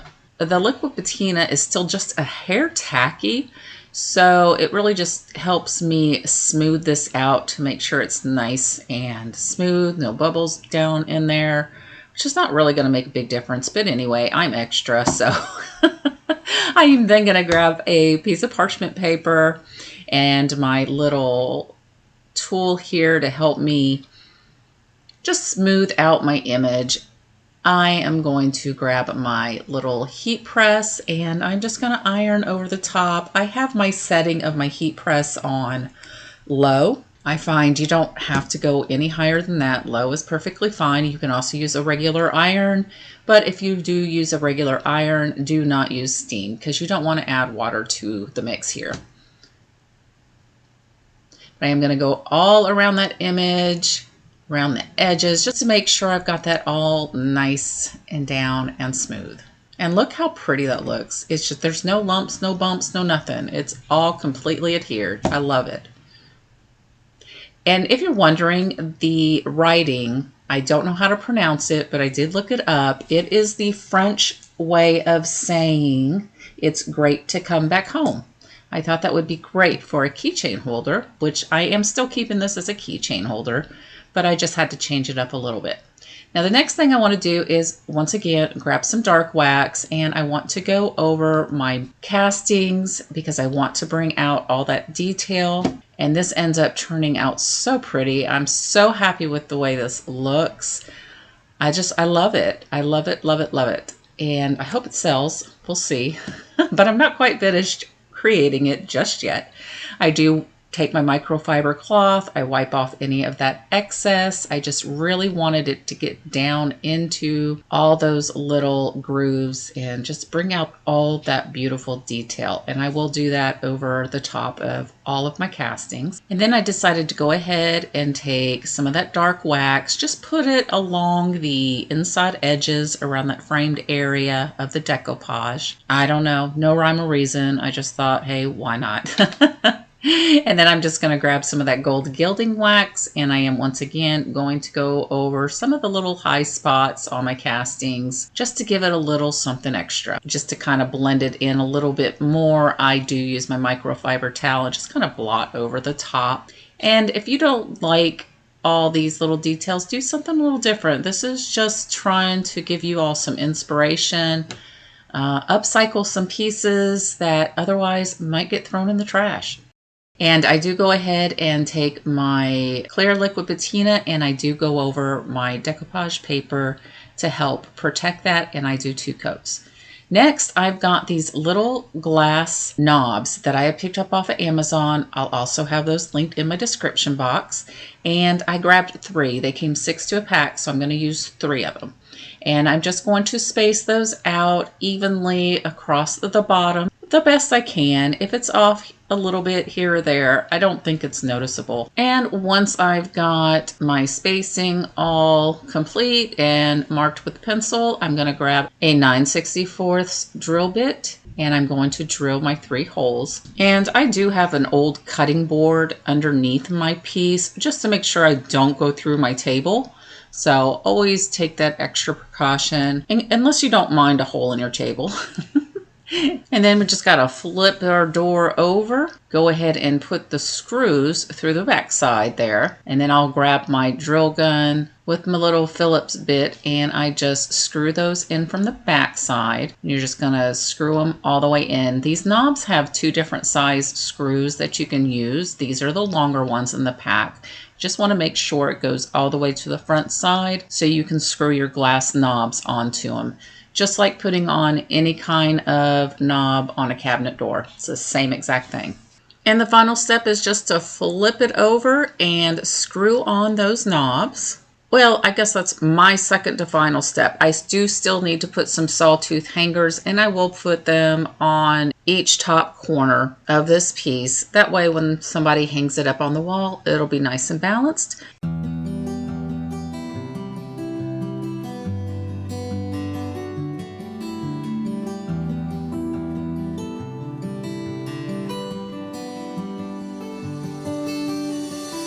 I acquired this 70s style flower vase from my mother-in-law, and I think I would have liked it if it was a different color.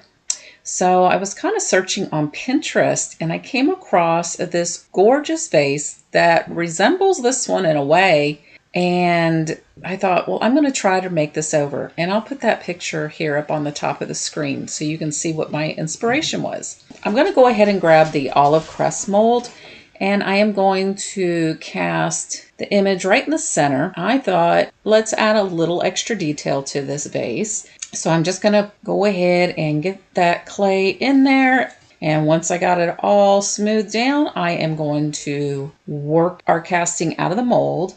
Some molds are a little harder for me to get out than others, so I find myself just really playing around with removing these molds most of the time. But I do find that using cornstarch in the beginning definitely helps. And per usual, I am going to take my Tight Bond Quick and Thick and I'm just going to apply that to the back of my mold. This time around, I'm just using a paintbrush. No rhyme or reason, just thought I'd give it a try. You know, I like to change things up while I craft. Keeps it from getting too boring. But anyway, you guys do you. And once I get that glue spread all on the back of our casting, I'm just going to put it right in the center of this flower vase.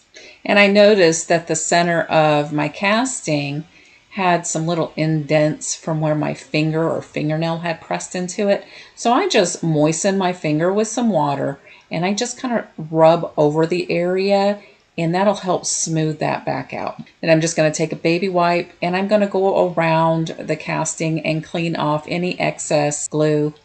And then I did grab a clean paintbrush and just dampened it with some water and went over our casting. And I have found that just like painting the casting before it dries, moistening it with some water also helps prevent that cracking, at least in my experience. So I am just going to go ahead and moisten that casting down, and then I'm going to let it dry overnight.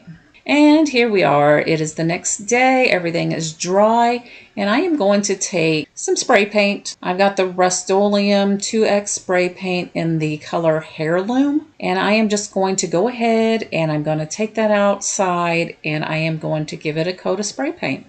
And once that spray paint is dry, I am then going to bring it back in, and I don't know, I'm thinking I had gotten some of that floral foam from my first project on my table and it transferred over to this vase, because when I sprayed this vase and it dried, it's got kind of a rough feeling. I don't know. It's the weirdest thing, the texture it left behind, but I'm just moving on with it. So I'm going to grab some pink paint, and I am also going to grab, very similar to the color that we spray painted, I believe I grabbed, I'm not sure what color I grabbed, be honest with you. I'll go ahead and just put it in my description box or up here on the screen. I'll put it up here on the screen what colors I used. But I'm going to go ahead and grab a little paint dauber, and these I get from Hobby Lobby, and I'm going to dip it into my paint, and I am just going to start dabbing that paint on in sections. And I am not good at blending. I've not practiced enough with blending colors, into one another. So this was a complete experiment for me. And yeah, so I just, like I said, wherever I was thinking there should be pink, I'm going to use that dauber. I'm going to apply the pink, and then I'm just going to go ahead and use my heat gun. I'm going to dry that down before I move on to the next color. And then with a second dauber, I am going to dip it in that color. Grab me a paper towel in case I got to blot some off. And then I'm just going to go ahead and start dabbing that color on there. And I seriously am just really playing around with this project. I end up, putting this on, kind of overlapping that pink a little bit. I did find that when that paint was almost completely off of the sponge, when you're dabbing it in, it helped it kind of fade into the next color a little bit better, just so it looked a little more uniformed, I guess is the word I'm looking for. But I just seriously played around with it. And at times I would grab a paintbrush, and that way I can kind of focus the paint along the edges a little bit better. And guys, I am not an expert at painting. Heck, I'm not an expert at any of this. This is me just trying to live my happiest life and show you guys what I come up with or what I am working on. Just sharing just some projects with you in hopes that they give you some ideas to where you can be happy in craft. And I did find that paintbrush came in handy as well when it came into blending, kind of, feathering it in there, if you will. And this is just so hard for me to explain, and I don't want to bore you by showing the whole process, because then that would be an extremely long video, and I know a lot of you do not want to watch an hour-long video. I think it's a stretch for most of you guys to watch a 30-minute long video, which is about the average of my videos. But to each and every one of you that does take the time to watch my videos every week, you guys are the best. I love you, and I really, truly appreciate you. All right, so then I grabbed another paintbrush, dipped it in the opposite color, and just kind of put some paint down. Then I grabbed a clean paintbrush with no paint on it, just trying to kind of blend it in together. That was the only thing I could come up with to get this blending to look right, was to grab a clean paintbrush, like I said, and just kind of feather it in together. And in the end, I think it looked pretty good. I'm actually pretty impressed with it. I am going to be keeping this piece and put in my guest room, because my guest room's got some pinks and blues going on. Got a little bit of shabby chic and French country going on in that room. And so I'm just going to add it in there. All right, so once I'm happy and content with my paint job and it's all dried down, I felt like the casting that we've got on this piece needed something First, I was going to go ahead and trim it out with the same color pink that I've been using.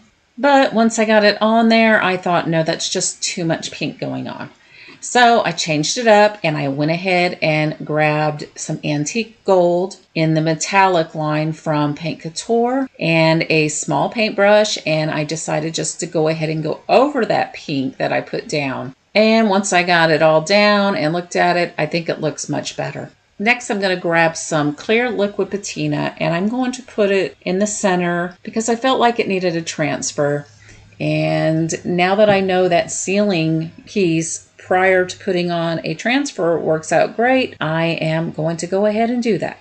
And once that liquid patina is dried, I am going to figure out which transfer I want to put down here. And out of that same book of transfers that I got from Amazon, has these cute little birds here. So I'm just gonna go ahead and trim the birds out, and I'm trimming off anything attached to the birds because I'm gonna have to reposition them so they'll all fit in this space. So I will go ahead and finish trimming the first bird, take those flowers off of there, figure out where I'm going to put it and the other one, trim any excess florals off of there. Then I'm just going to peel off the carrier sheet, rub down that transfer, and remove the transfer sheet. And I'm going to do that to both birds. And once I got both birds in there, I felt like it still needed just a little bit more color in there. So I'm going to go ahead and grab the floral pieces and I am going to piece them together to how I think they will look good. And I felt like this vase needed a little bit more of a shinier appearance, so I decided to go ahead and use Big Top and seal this completely all around, let it dry.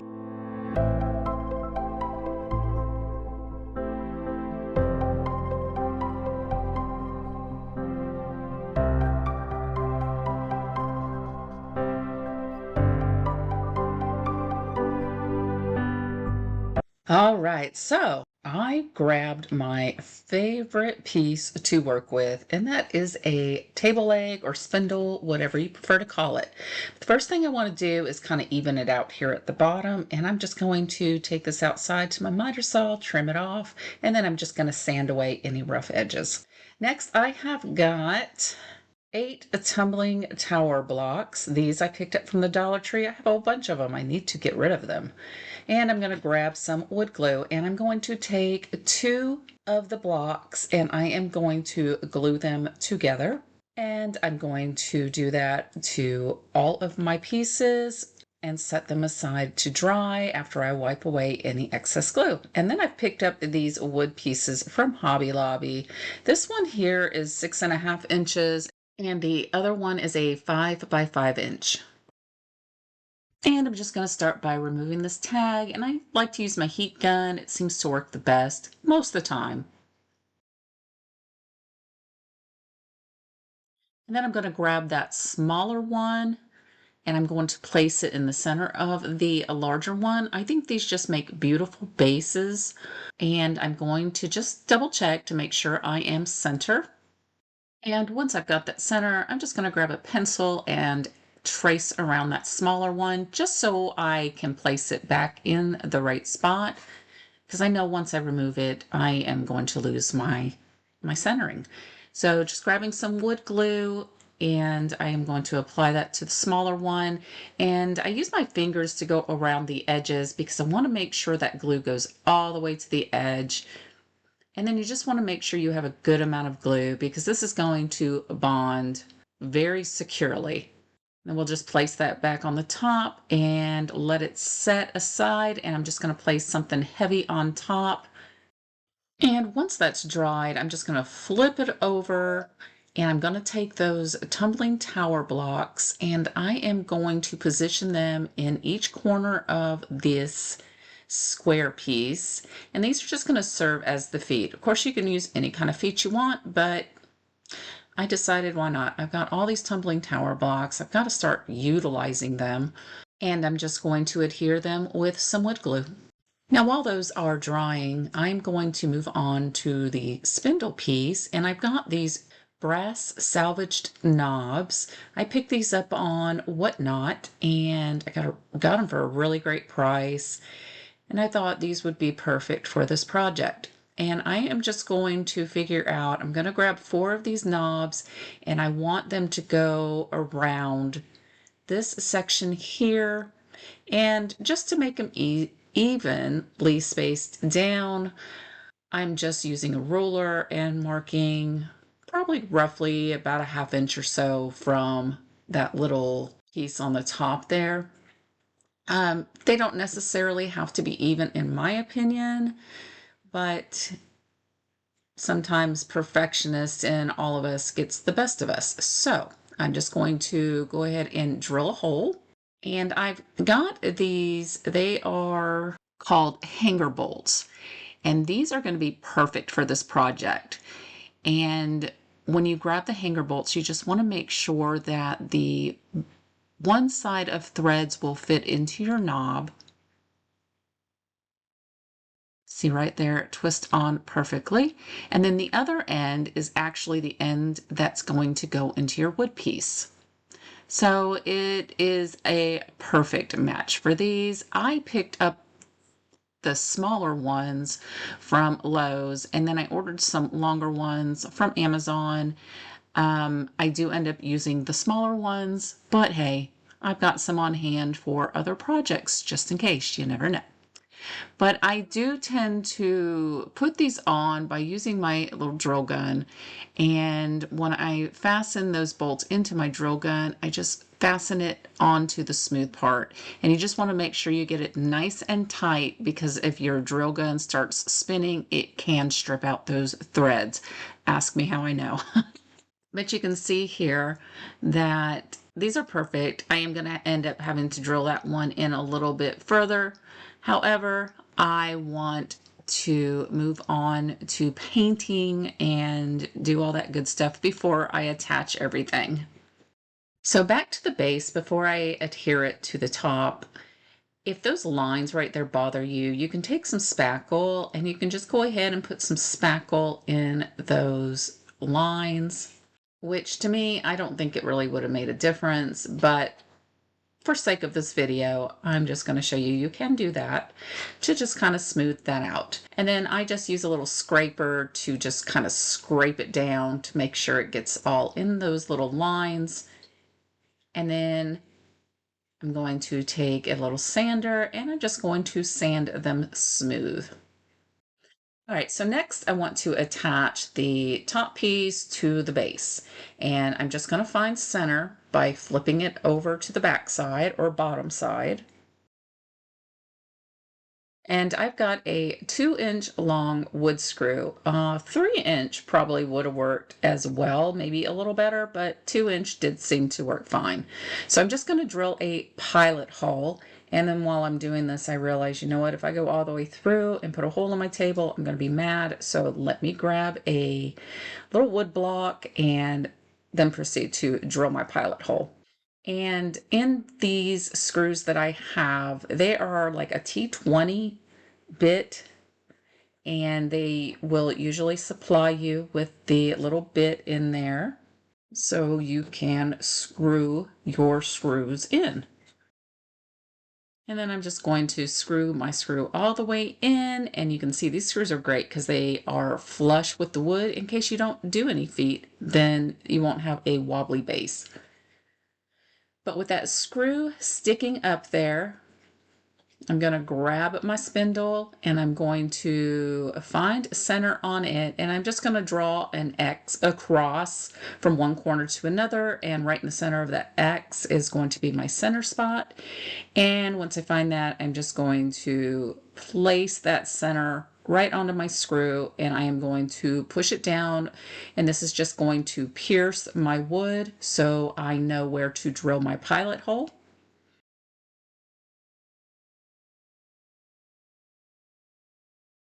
I'm going to take some wood glue. I am going to apply that, making sure it comes around the edges and making sure I have a good amount of glue there. And then I am just going to screw my spindle onto my base.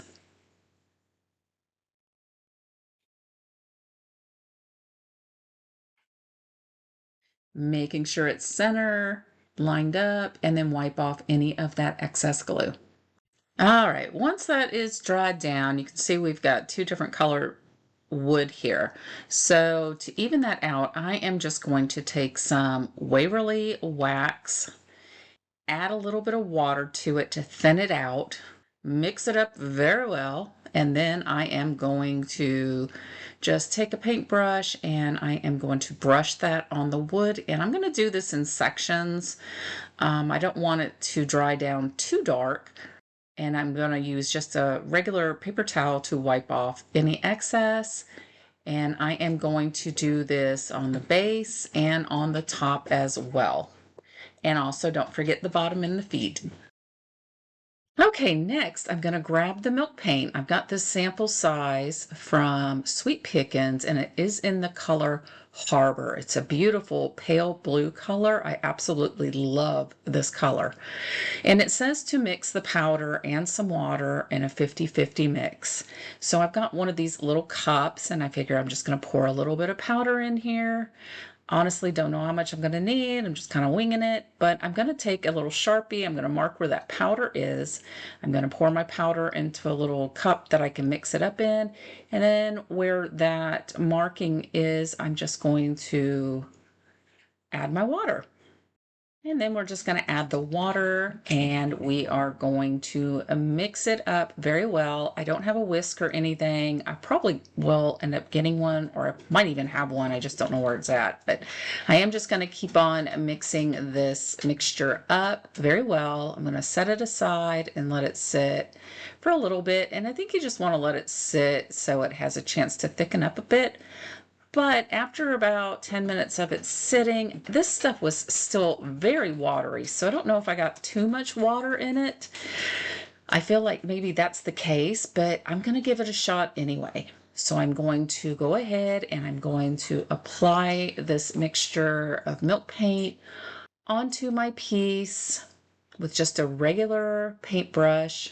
And you can see how watery it is. It just drips off the brush. But I'm going to go with it. And once I get that mixture on, I am going to dry it down with my heat gun. And then I'm going to add a second coat.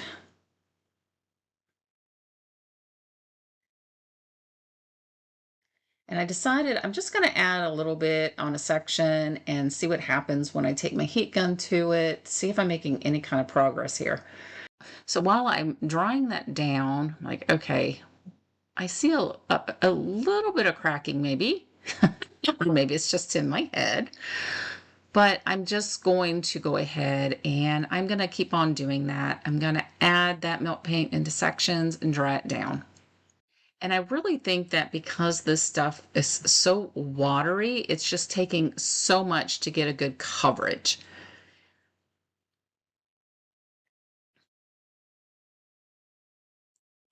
Once I have that second coating on, I get it dried down. I do start to see some cracking, but my coverage just isn't the greatest. So I am going to end up adding a third coat, and then I'm going to take my heat gun, I'm going to dry that down and see how this looks. And you can see the coverage still isn't the greatest. So this tells me that that mixture was too watery. So I'm not quite sure. Maybe I just didn't add enough powder. I don't know. Maybe I added too much water. I don't know. But once I start to dry that down, I'm like, you know what? I think I'm starting to get some more cracking here. So let me go ahead and finish adding this third coat. Dry it down with my heat gun. And then I do periodically take my little poker tool there and put it into my holes where I drilled those pilot holes, and just to make sure I don't get a bunch of paint gunked up in there. So about this time, we're starting on our fourth coat. So I am adding this fourth coat, and I'm going to be honest with you. At this point in time, I'm thinking to myself, this has taken me a while. I mean, you guys are getting the condensed version of this, and this probably took me a good hour and a half of adding layers, drying it down, adding layers, drying it down, and by This time I'm like, you know what? It would have been so much quicker just to use a medium like my folk art crackling medium, and it would have been done so much quicker, I feel like. But I'm also, when I'm starting to get this cracking after the, let's say 5th layer of paint, I'm really digging this cracking effect that it's giving. It's just looking so natural, and it's just perfection.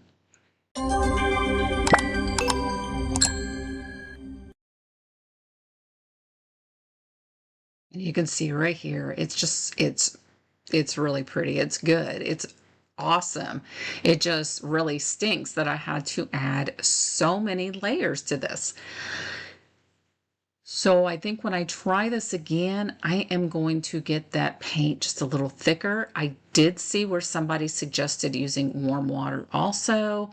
I just used room temperature water, but I didn't seem to have any problem getting the mixture mixed up. It's just the consistency, I think, was way too thin. And I think if it would have been thicker, this would have been perfect. And it did end up taking me about 6 to 7 coats.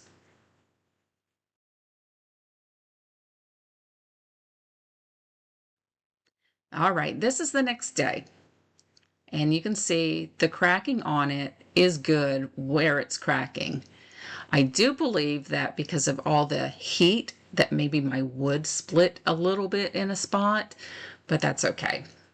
So I'm going to go ahead and take a sander, and I'm going to go around the edges, and I'm just going to distress that a bit. This is going to also break up that paint a little bit and give it a little bit more definition so it doesn't look so solid. Next, I'm going to grab my DIY clear wax, and I am going to put a coat of that all over this milk paint because you definitely want to seal that in, and then you're going to want to wipe off any excess.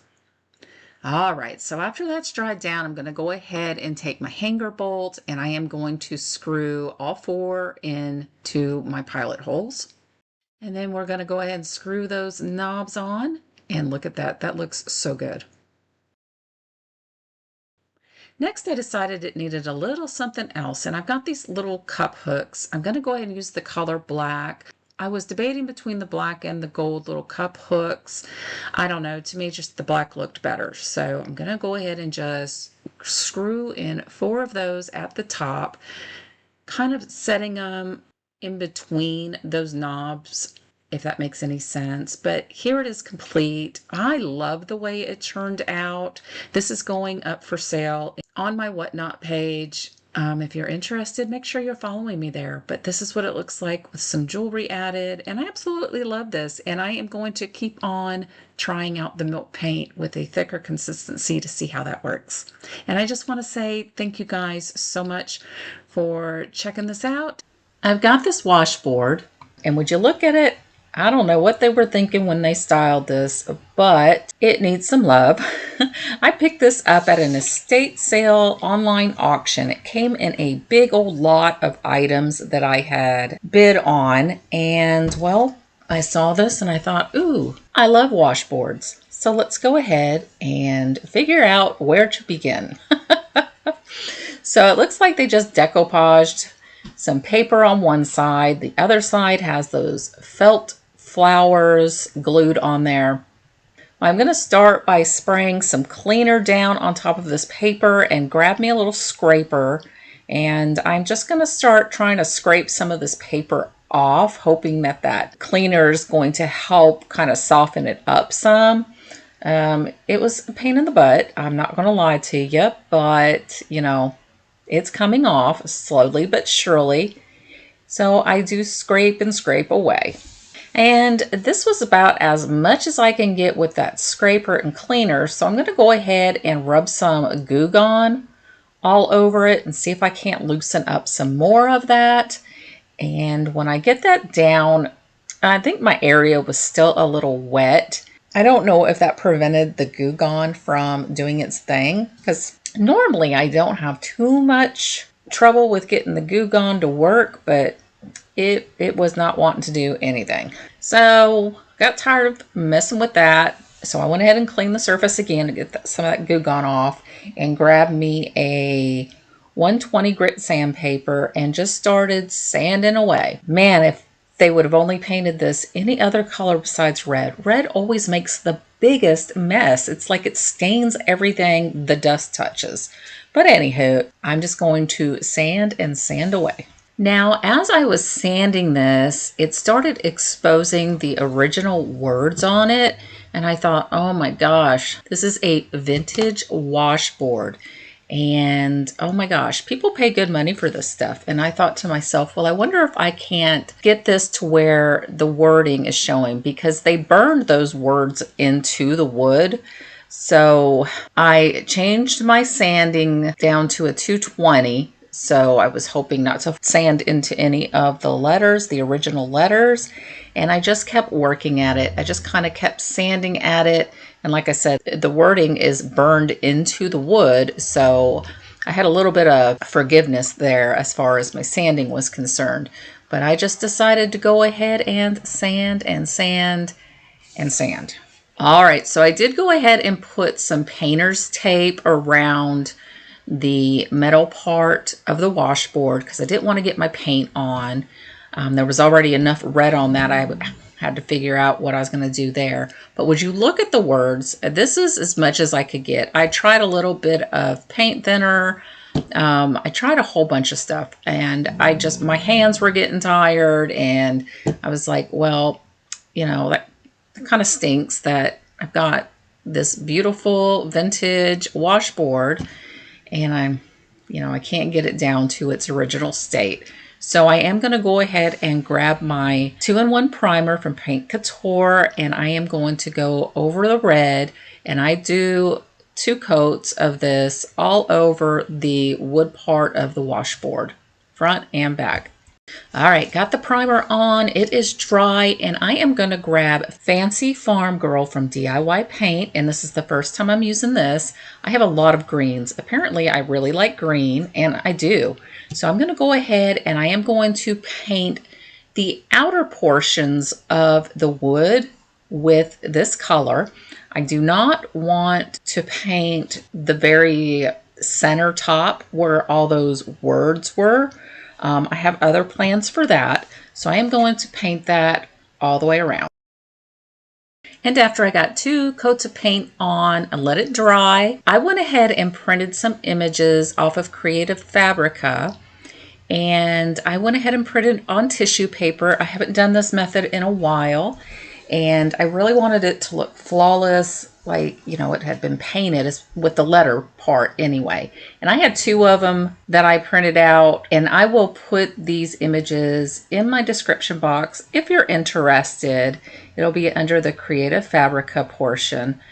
But I'm going to go ahead and cut these out, kind of get an idea of how large. I am going to make this 2-sided. I don't know that I've said that yet.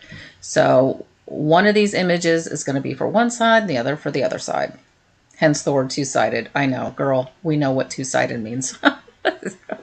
But anyway, I am going to lay this down, and then I'm just going to kind of crease it where it's going to fit. And I know that the sides are not going to be long enough to cover the whole inside. I could not get this image size to this unless I uploaded it to Cricut. I'm sure I could have done it there, but I couldn't get it on Creative Fabrica. I'm sorry, I couldn't get it on Canva. I don't pay for Canva. I use their free version, so that's probably why. And then when I printed it, I tried to print it with my settings on my printer, and the closest I could get, I think this was like a 4x6, maybe 3.5 by something. I don't remember exactly. I'm just going to trim the bottom and top perfectly straight across because they're going to pretty much touch, as you see there. And then as far as the sides, I'm just going to go ahead and take my water pen, and I'm going to use that to remove the left and right side. Just hoping it will kind of blend in there a little bit better. All right, so I'm going to grab that paint color again, and since my photo won't go off to the sides, I'm just going to fill in the sides. I'm just going to put a couple coats of that on there.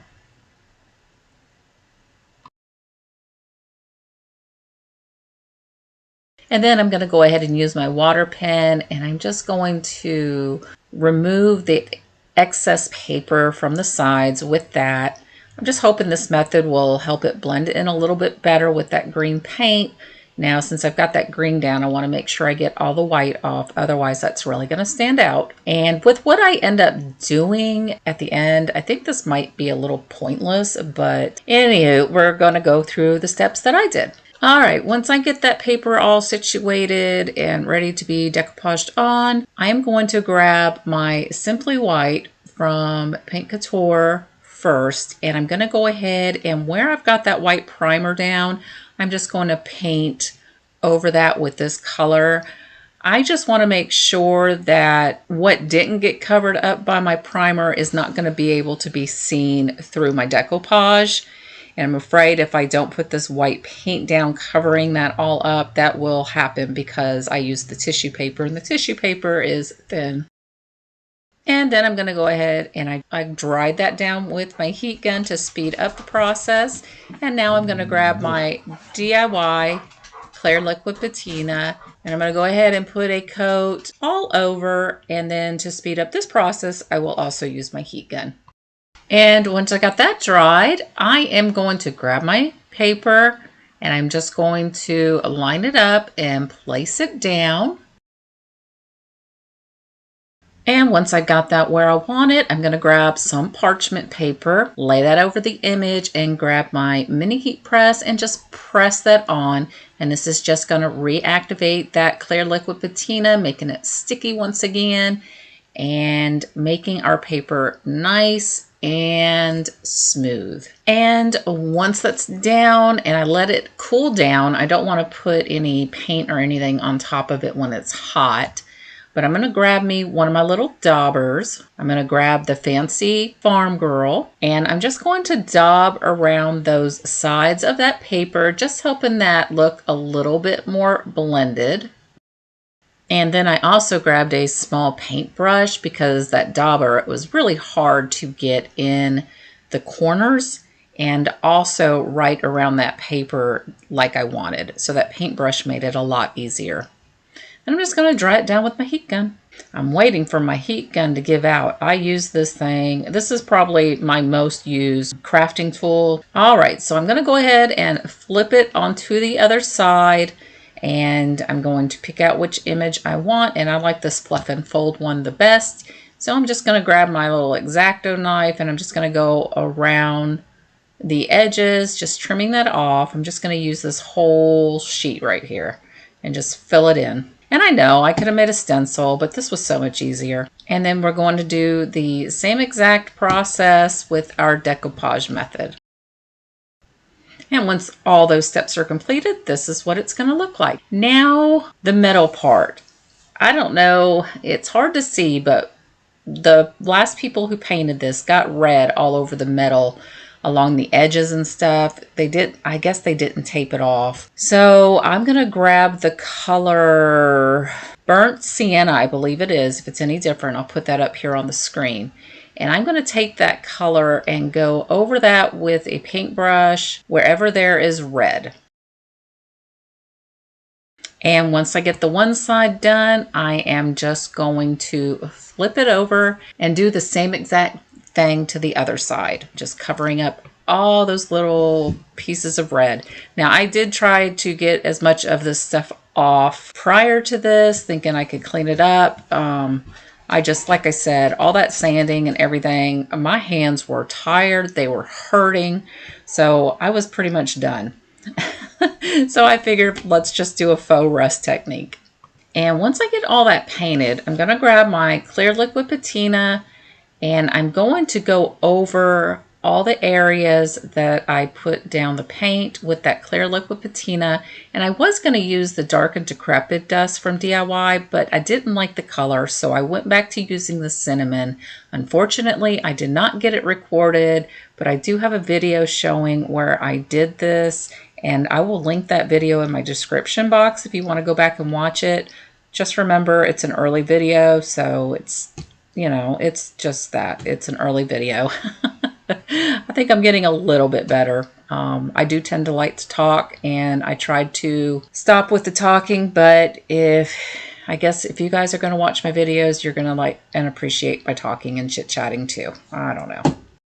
But anyway, once I get all the cinnamon put on and it's all dried down, I'm going to go ahead and once again grab my clear liquid patina, and I'm going to go over all of my green paint, sealing it in. And I am not going to go over where I put my decoupage down, because I'm going to go ahead and use a clear spray paint, and I'm going to seal it in that way just to avoid smudging my ink any.